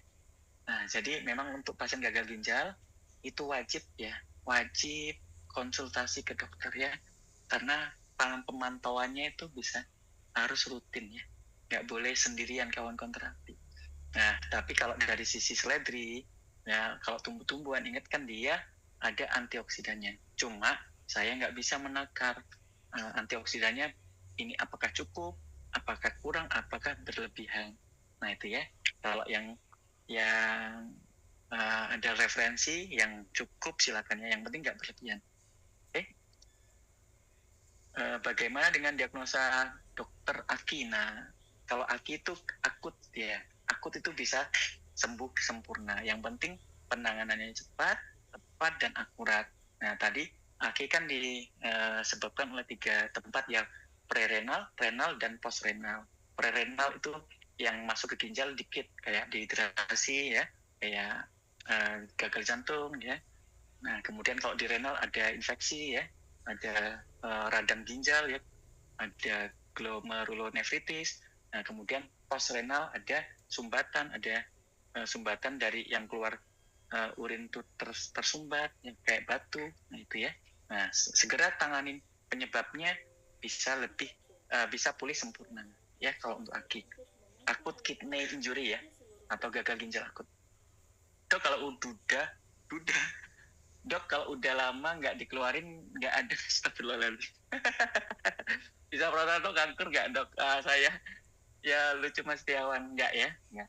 Karena biasanya kalau di dalam tubuh kalau sudah mulai ambang batas biasanya ada respon di dalam tubuh kita. Kalau tidur itu bisa mimpi ya, bisa mimpi. Jadi di dalam tubuh itu punya ini kawan-kawan, punya mekanisme keseimbangan yang luar biasa. Kalau sperma kita nggak pernah dikeluarkan, nggak ada akan memacu mimpi basah ya. Jadi jangan khawatir. Ya paling bagus apa ya, nikah ya Mas Setiawan, cari istri lagi ya. Lucu. Oke. Izin tanya dokter, jika orang kena batu ginjal apakah SOP Subarasi bisa hancurkan batu ginjalnya? Nah tergantung batunya ya. Nah jadi tetap Subarasi dan Utsukushi itu pelengkap ya kawan-kawannya, pelengkap pendamping medis yang sangat baik. Nah jadi jangan tanpa didampingi oleh medis, apalagi kondisi-kondisi penyakit yang memang resikonya tinggi.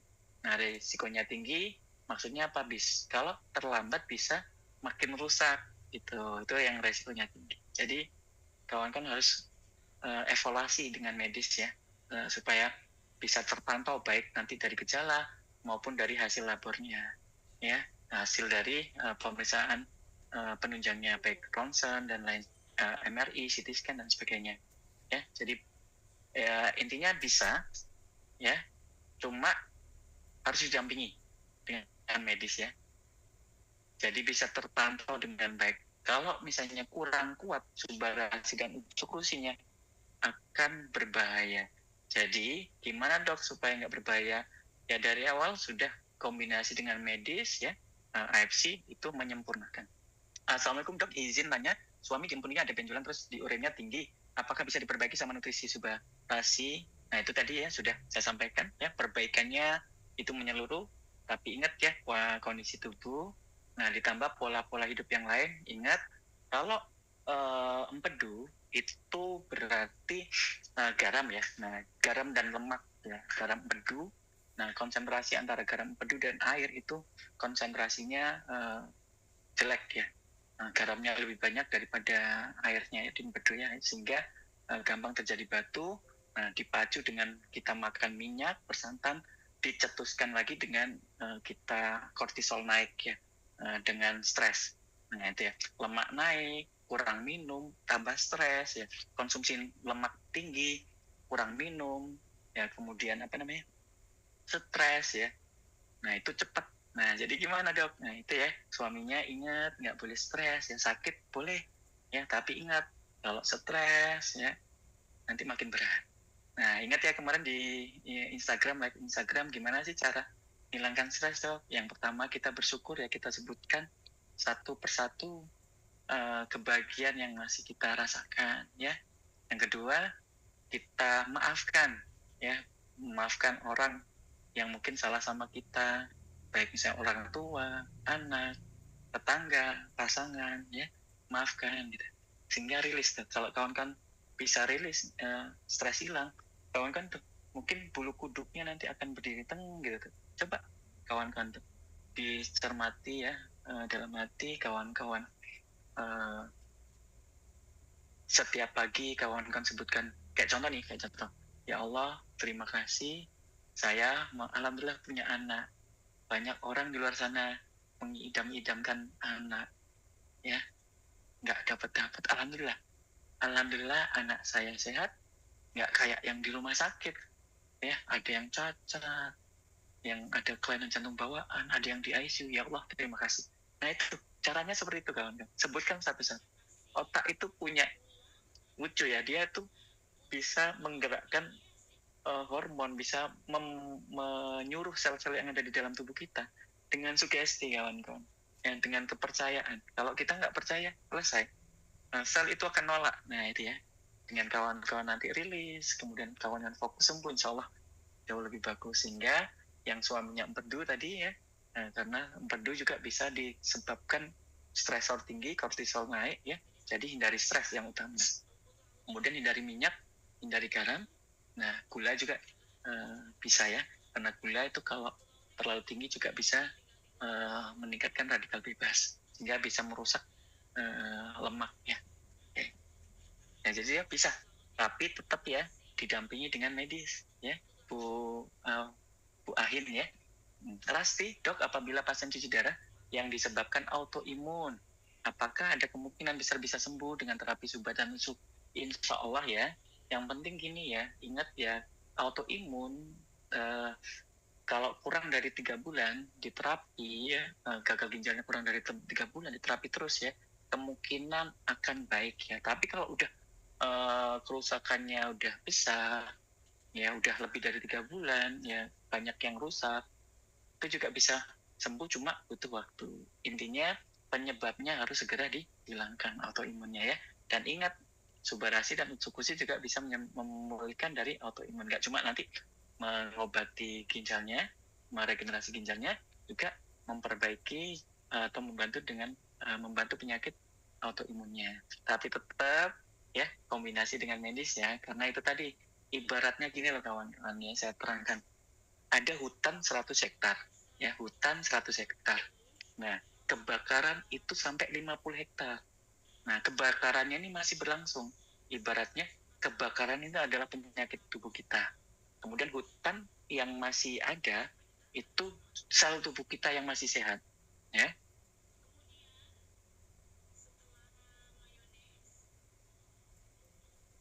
Yang gundul, yang hutan kebakaran itu sel yang rusak, pemadam kebakaran kawan-kawan ya, simpel gitu. Jadi kebakarannya dikontrol supaya nggak membakar lagi.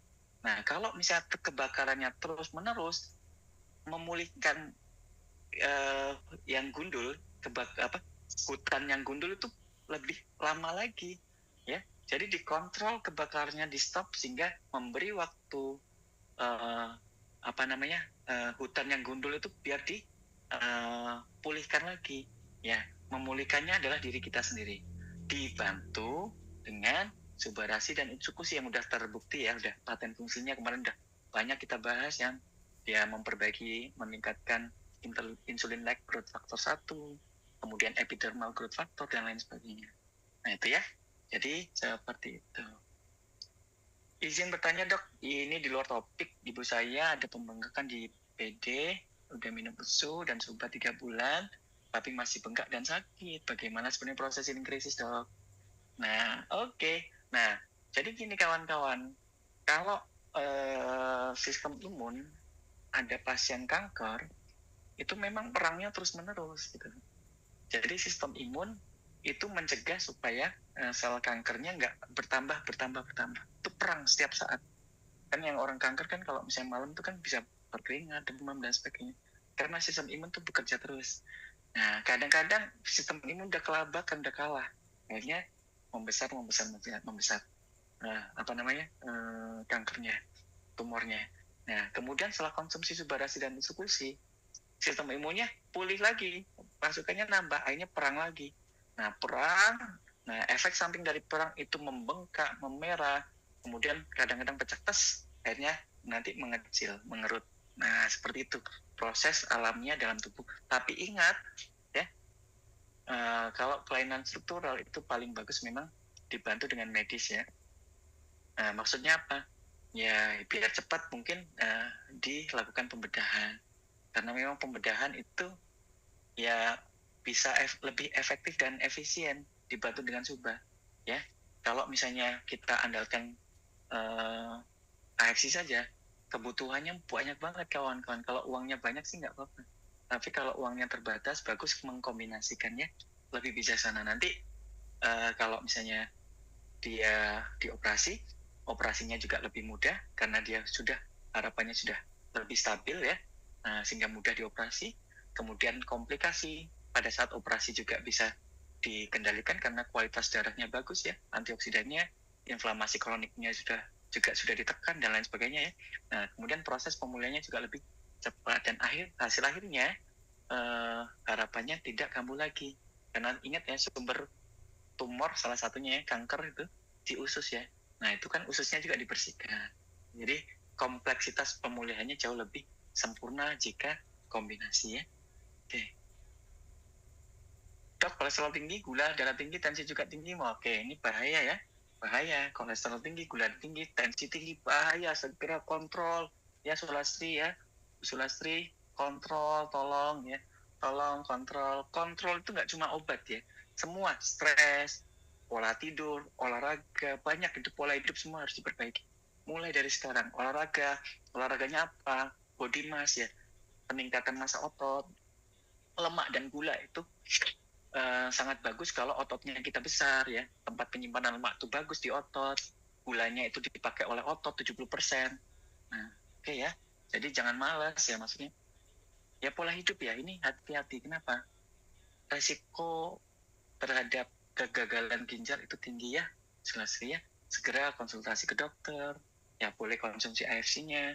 Pola hidupnya harus dijaga. Tadi ya saya terangkan tuh gimana cara spill sedikit ya terkait masalah pola hidup. Tarik nafas juga, minum, ingat ya minum, jangan sampai nunggu haus, dan jangan langsung sekali minum langsung banyak ya.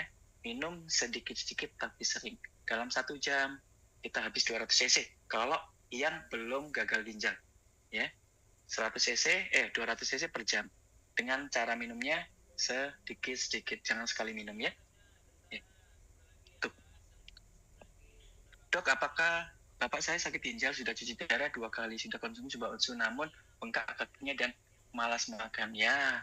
Nah, memang proses ini kan kalau malas makan kan ingat ya, racun di dalam darah menyebabkan inflamasi kronis. Nah, inflamasi kronis itu kayak kita demam ya, meriang ya, di badan nggak enak, sakit-sakit, mual, malas makan. Nah, itu memang bawaannya. Cuma ya, terus ya, proses-proses awal akan seperti itu. Ingat ya, tadi perbaikan di minggu keempat loh ya. Nah, jadi nggak apa-apa, lanjutkan terus ya, karena proses perbaikannya tuh nggak langsung berubah, karena di awal-awal tahapan terapi pada saat pasien gagal ginjal adalah mengurangi progresivitas, mengurangi kerusakan ya. Kerusakannya jangan makin berat. Nah, penyebabnya kita kontrol ya, kemudian kerusakannya kita hold ya, nggak makin rusak gitu ya. Poinnya di situ. Jadi malah konsumsi Subarasit cukup sih kok nggak ada ya, malah nggak enak dok ini. Memang ya di awal-awal. Nah, karena fungsi di awal-awal itu mengontrol supaya kerusakan yang lebih berat itu nggak terjadi. Karena ingat, gagal ginjal itu dia proses penyakitnya itu progresif banget gitu. Kerusakannya itu numpuk, dia makin cepat kayak log fest gitu. Nah, kalau dengan dikontrol ya dari medis, pola hidup sama Subarasit diskusi, fungsinya ngontrol dulu supaya kerusakannya bisa ditahan. Setelah kerusakan ditahan, baru sel-selnya diperbaiki ya, nggak cuma sel ginjal ya, seluruh sel yang ada dalam tubuh kita diperbaiki. Hasil akhirnya apa? Nanti kualitas hidup akan mulai meningkat, makan pun enak, nggak lemes dan sebagainya. Ya, seperti itu ya. Zainab asal Tanggarong ya. Untuk kakinya bengkak, hati-hati, berarti masih ada kelebihan cairan. Nah, kelebihan cairan bisa ya nanti dihitung ya, berat badan dan sebagainya, boleh nanti silakan kontrol ya, atau ada bendungan. Nah, intinya misalnya kakinya terlalu lama di bawah misalnya, sedangkan ototnya lemas ya. Nah, ingat yang membantu untuk mengalirkan pembuluh darah dari kaki ke atas itu salah satunya otot betis ya. Jadi kawan-kawan tuh untuk yang gagal ginjal, kalau bisa memang salah satu olahraganya adalah penguatan otot betis ya, sehingga gak gampang bengkak nanti kakinya ya.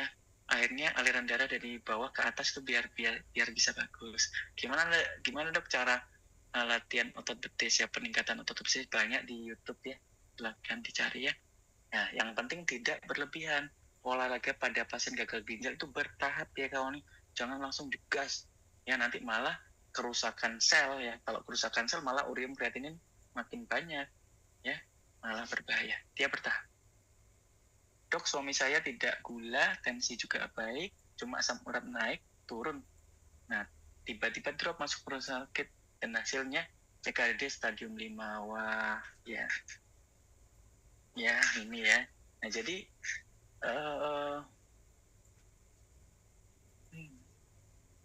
Mas terapi medis penyebabnya ginjal rusak dok. Iya.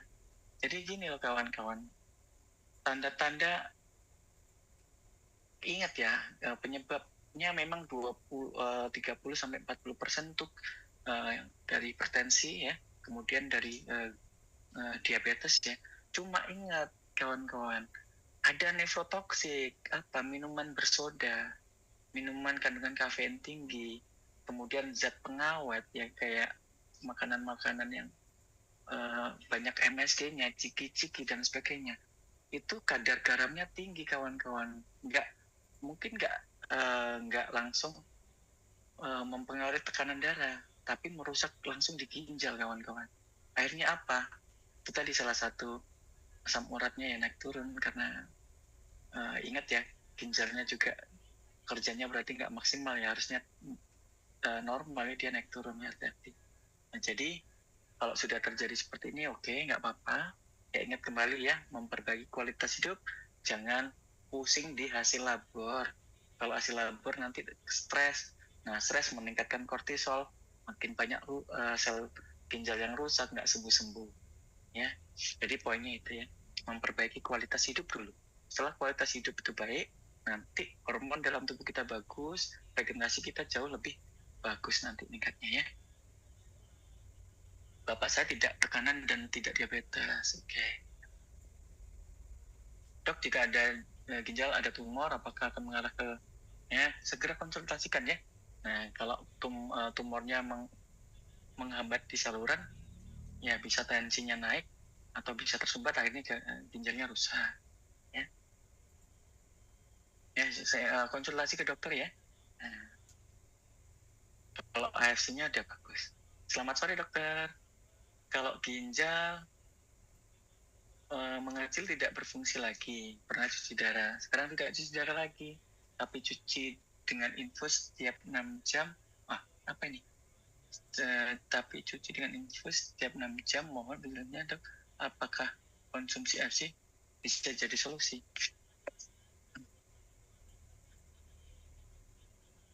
Ini saya Redmi 8, saya kurang paham ya. Apakah PAD ya, atau peritoneal dialisis ya? Apakah seperti itu? Nggak dicuci darah tapi sudah dilakukan operasi untuk peritoneum dialisis ya, PAD ya. Nah, mungkin kurang jelas, takut saya salah jawab ya. Kemudian Dedi Saputra, dok, makanan apa saja yang dihindarkan agar ginjal tetap? Gula, garam, lemak ya, gula, garam, lemak. Yang paling banyak gula, garam, lemak ya. Yang goreng-goreng nggak apa-apa ya. Gula, garam, lemak, udah hindari itu aja ya. Minuman bersoda jelas ya. Kayak gini loh kawan-kawan ya, itu konsep. Kawan-kawan saya kasih konsep, cuma kawan-kawan bisa membayangkan makanan apa saja. Garam yang tinggi, natrium yang tinggi, itu snack ya. Kemudian fast food ya, bahaya ya. Kemudian gula, apalagi minuman manis, itu jelas berbahaya ya. Nah, seperti itu ya, lebih simpel. Kemudian tepung-tepungan yang digoreng ya, hati-hati ya, seperti itu ya, itu dihindari. Apalagi minuman bersoda, minuman berenergi, jelas hati-hati. Tubuh enak tapi dipaksa ya, semua dipacu, sampah dibanyakin, sel-sel rusak, sampahnya banyak, akhirnya kerja ginjal berat. Tapi tubuh enak, kan lucu. Sampah banyak tapi tubuh enak, itulah makanan minuman berenergi, dan itu sangat berbahaya. Kamuflase ya, di badan enak tapi di dalam tubuh hancur karena dibuat berenergi selnya. Cuma yang ginjal, hati, jantung itu kerjanya ngos-ngosan. Nah, hati-hati ya. Bagaimana cara mengukur kebutuhan air putih orang sehat secara perhitungan? Saya gini ya, sebenarnya gini kawan-kawan, berlebihan banget tuh nggak bagus. Cuma berlebihan yang nggak bagus tuh gini, berlebihan sebenarnya cukup oke ya. Cuma konsepnya yang jangan sampai salah pengertian. Kalau saya, berlebihan itu yang berbahaya adalah kawan-kawan konsumsi sekaligus. Nah, itu yang berbahaya. Kalau berlebihan tapi konsumnya kawan minumnya teratur sedikit-sedikit nggak masalah. Karena dia akan periodik ya, nggak meningkat secara fluktuatif langsung ginjalnya berat, jantungnya berat. Ya, kalau saya seperti itu.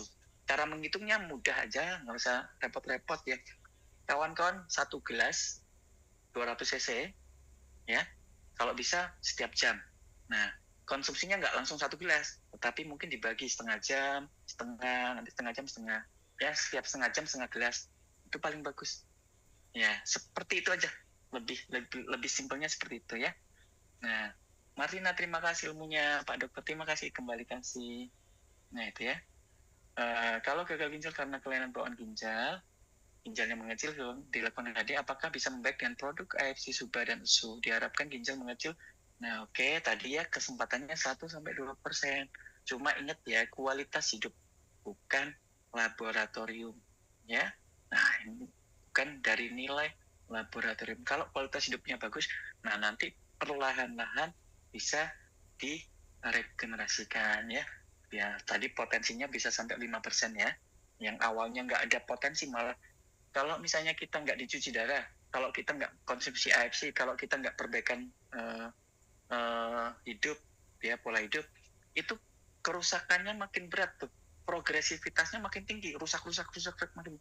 Nah itu yang kita stop kawan-kawan, itu yang utama kita stop, progresivitasnya kita stop. Akhirnya apa? Progresivitas kerusakannya berhenti, kemudian regenerasi. Nah, regenerasinya memang kan karena progresivitasnya kita banyak yang stop itu, regenerasinya lebih nggak banyak ya, nggak besar, bisa 1-2%. Ditambah pola hidup, konsumsi sumber asid sukusi, ya itu bisa sampai 5%, ya bisa sampai kemungkinan untuk nggak cuci darah tuh kemungkinannya yang untuk gagal ginjal terminal tuh 5%, ya seperti itu. Apakah setelah konsumsi air bisa sembuh permanen? Nah, sudah saya terangkan ya. Estimasi laju filtrasi glomerulus hanya 43, bagaimana untuk menaikkannya? Udah, nggak usah. EGFR ya, jangan terlalu terpaku kawan-kawan ya, jangan terlalu terpaku sama hasil lab. Tapi pola hidup kita yang perbaiki, fokus ke pola hidup kita. Gimana komitmen kita, hindari stres. Nah itu, kalau kita udah tahu nih, kalau kita fokus terus ke situ, stres makin berat ya kerusakan. Ya, oke ya. Nah jadi gimana dok? Ya rutin kontrol dulu, pola hidup dijaga, konsumsi AFC ya rutinnya. Karena itu tadi udah saya kawan-kawan tadi screenshot ya tabelnya. Nah itulah mekanismenya ya, secara biomolekuler. Kemudian ada penelitiannya. Nah seperti itu ya. Selamat sore Pak Dokter, izin bertanya, kalau sudah dibatasi minum tapi pasien merasa kehausan, apa bisa dengan minum es batu? Oh nggak boleh, malah es ini nggak boleh loh ya. Jadi terbatas minumnya, malah es ini nggak boleh. Nah jadi gini kawan-kawan, haus itu reaksi tubuh ya memang ya, sel kekurangan cairan. Nah biasanya kawan kan boleh, jadi gini kawan-kawan itu kan ada batasan minum. Sehari itu kurang lebih kebutuhan 500-800 cc plus. Ya, tergantung nanti hitungannya berat badan ya. Tapi secara umum ya rata-rata itu 500-800 cc ditambah jumlah urin. Kalau urinnya itu ada, ya berarti dicek berapa. Taruhlah 200 cc misalnya urinnya ya. Berarti 500-800 cc ditambah 200. Berarti 700-1000 cc per hari boleh minumnya. Nah, di situ ya kawan-kawan, sehingga sehingga kawan-kawan bisa konsumsi. Nah, boleh konsumsi sedikit, yang penting jangan langsung banyak. Konsumsi pada saat kawan-kawan cuci darah gagal ginjal tuh nggak boleh langsung banyak, sedikit nanti sedikit gitu ya. Nah, sehingga nanti yang sedikit itu dengan kita bernafas, dengan kita berkeringat, harapannya dia seimbang ya. Nah, konsep dari air itu memaksimalkan keseimbangan. Konsepnya ya, memaksimalkan keseimbangan baik kebutuhan cairan maupun pengeluaran cairan. Ya, itu konsepnya. Dok, bagaimana dengan sirosis hepatis? Sudah dicek lab, tidak ada virus, katanya efek alkohol. Ya, boleh ya. Nah, kalau sirosis punya kesempatan yang jauh lebih besar dibandingkan ginjal ya. Tapi memang butuh waktu. Karena sudah terjadi fibrosis, sudah terjadi jaringan fibrotik ya. Sel hepatositnya rusak, diganti dengan sel yang tidak bermanfaat atau fibrosit ya. Dan menjadi keras ya, butuh waktu ya. Silakan. Oke, banyak. Oke, Mas Angga, boleh dibantu Mas Angga? Oke. Siap. Dipilih. Cukup panjang ya. Masih Yes. Oh. Bentar ya. Yang Wah, di atas. kalau dokter Islami sih baik banget itu kayaknya. Dibacanya juga udah yang nggak ada hubungan dengan tema tuh. Kalau mau ini dibacain tuh sama dokter Islami.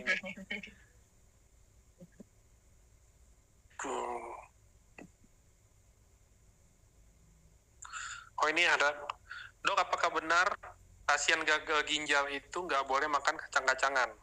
Atau nggak gini aja dok, pertanyaannya apa yang harus dihindari? Ya tadi udah ada sempat juga sih keluar tadi, tapi boleh nggak apa yang harus dihindari oleh pasien gangguan ginjal?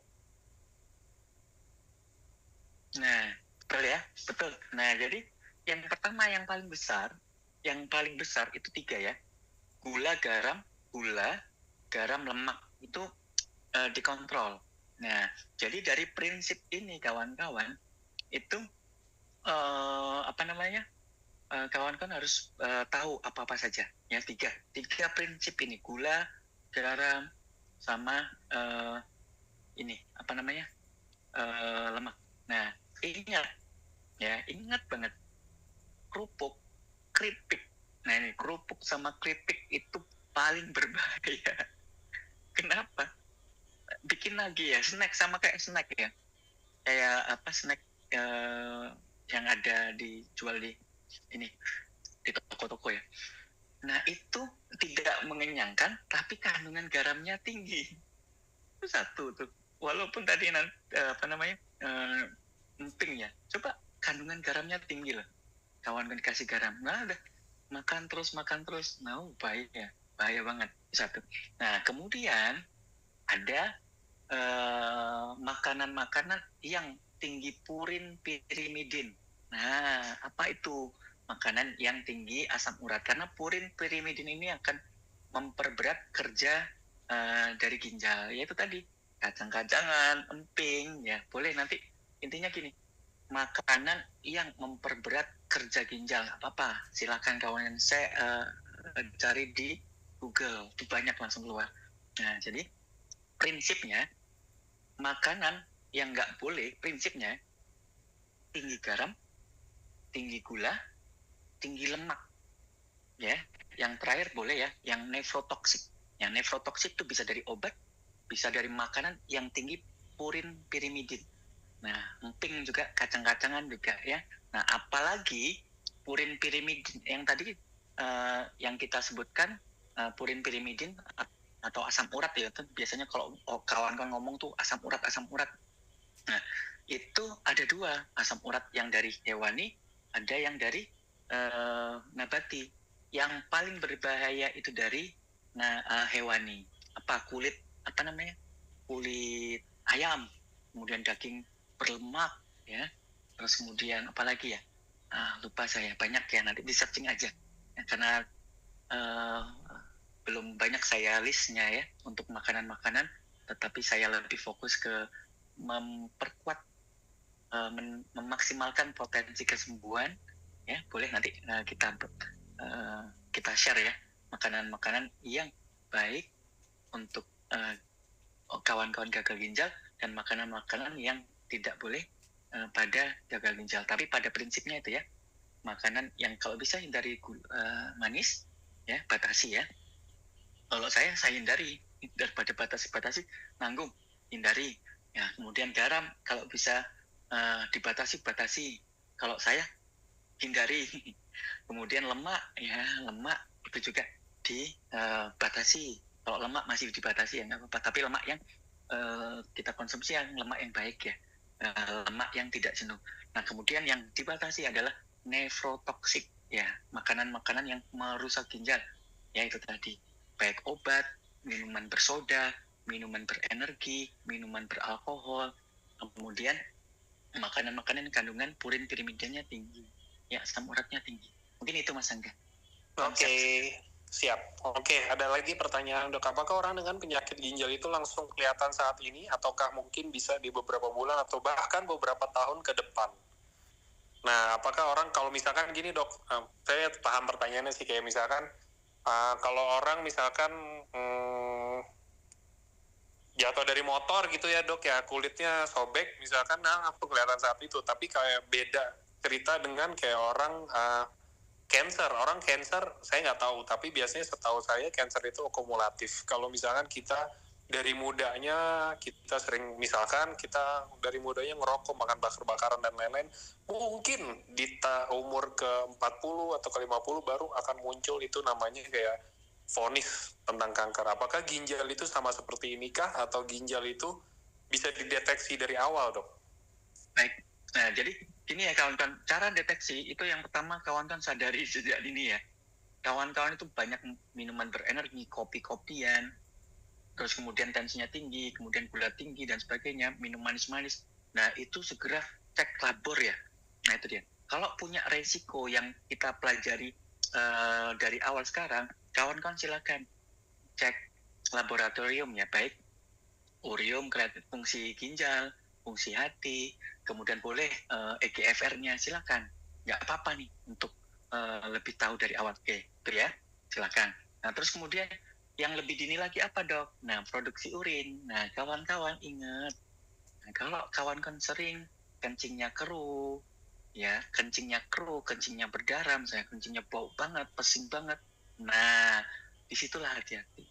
Ya, kalau makanan-makanan atau minuman yang bisa menyebabkan bau itu, kencing itu bau banget, nah itu hati-hati. Dan kalau itu berjalan sering banget, kok kencingnya pesing banget nih, nah hati-hati, itu tanda awal berarti ada masalah. Nah ada masalah di ginjalnya. Jadi silakan periksa. Ya paling bagus ya memang cek labor ya, jelas gitu ya. Cuma pendeteksi dini salah satunya adalah dari kencing, kualitas kencing kita, gitu Mas Angga.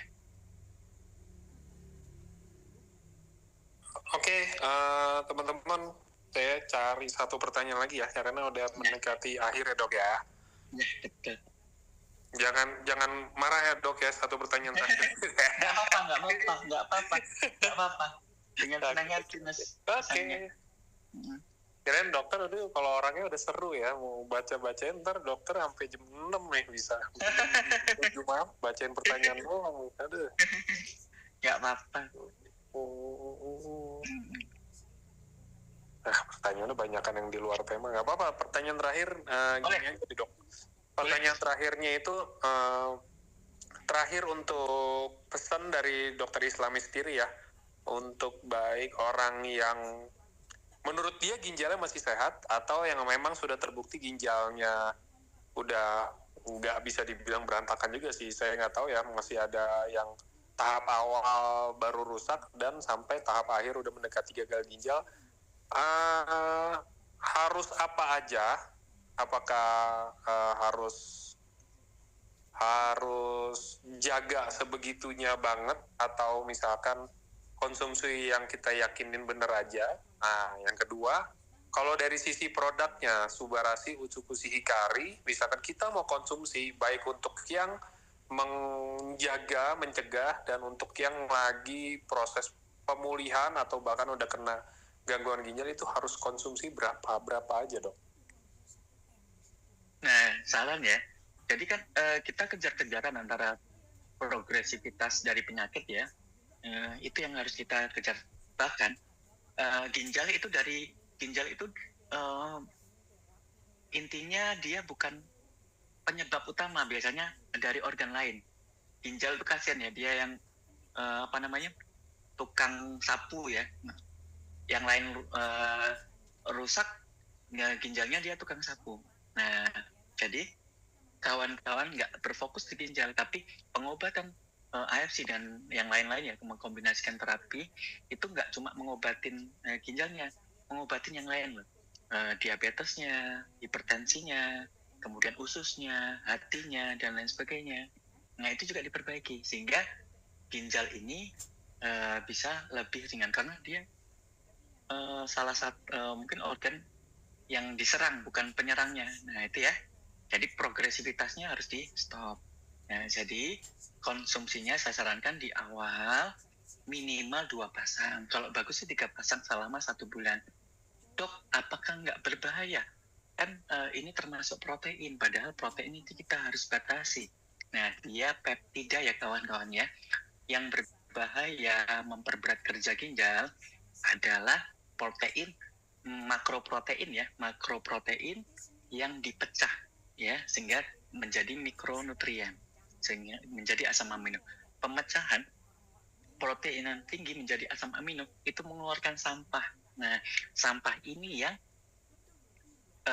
memperberat kerja ginjal, yang nutrisinya diserap oleh sel, sampahnya dibuang ke ginjal. Nah, itu ya, metabolisme protein. Nah, di Utsukushi, Subarashi, Kari, ingat ya, nanosize. Nanosize itu ukurannya sangat kecil dan mikronutrien. Dia sudah langsung menjadi mikronutrien. Maksudnya apa? Langsung dipakai sel tanpa mengeluarkan sampah yang berlebih, tanpa memperberat kerja ginjal. Jadi kawan-kawan silakan konsumsinya sesuai dengan saran ya. Kalau dari saran kan 3 saset ya selama 6 bulan per produk. Nah, dari 1 sampai 3 saset ya per produk, dan itu disesuaikan dengan kondisi masing-masing. Kalau kawan-kawan progresnya mau cepat memang agak banyak ya 3. Kalau mau lama ya boleh berkurang, tapi waktunya jauh lebih lama. Jadi semakin optimal di awal, proses perbaikannya juga bisa lebih cepat. Sarannya Suba Utsu 3 pasang kalau dalam 1 bulan kita boost, karena perbaikannya itu di semuanya, nggak cuma di ginjalnya, karena penyebabnya harus kita perbaiki. Maka di 1 bulan pertama saya sarankan 3 pasang, kemudian bulan selanjutnya boleh kawan-kawan ini sesuaikan, boleh dilanjutkan 3 pasang atau kawan-kawan turunkan, silakan. Dan itu kawan-kawan evaluasi, dilihat perkembangannya. Ingat, gagal ginjal adalah kualitas hidupnya yang diutamakan, bukan hasil labor. Nah, kalau kualitas hidupnya membaik, nanti hasil labornya akan membaik juga. Ya, seperti itu Mas Angga jawabannya. Oke, kalau gitu. Itu aja. Terima kasih dokter, dan terima kasih Semoga teman-teman bermanfaat semua. Ada dokter-dokter juga, dokter Rara, dokter Dini, dokter semua yang nggak saya sebutkan satu-satu, dok. Izin dok. Izin dok, kalau ada salah koreksi ya dok. Oke, itu. Terima kasih untuk teman-teman juga yang sudah setia ya, untuk udah nonton selalu acara hari ini, selalu interaktif juga ya kan, masih mau tanya jawab, memberikan pertanyaan, nunggu jawaban dan lain-lainnya. Sampai ketemu di acara berikutnya, dan selamat sore semuanya. Thank you dokter, dan selamat beraktivitas kembali semuanya. Selamat sore.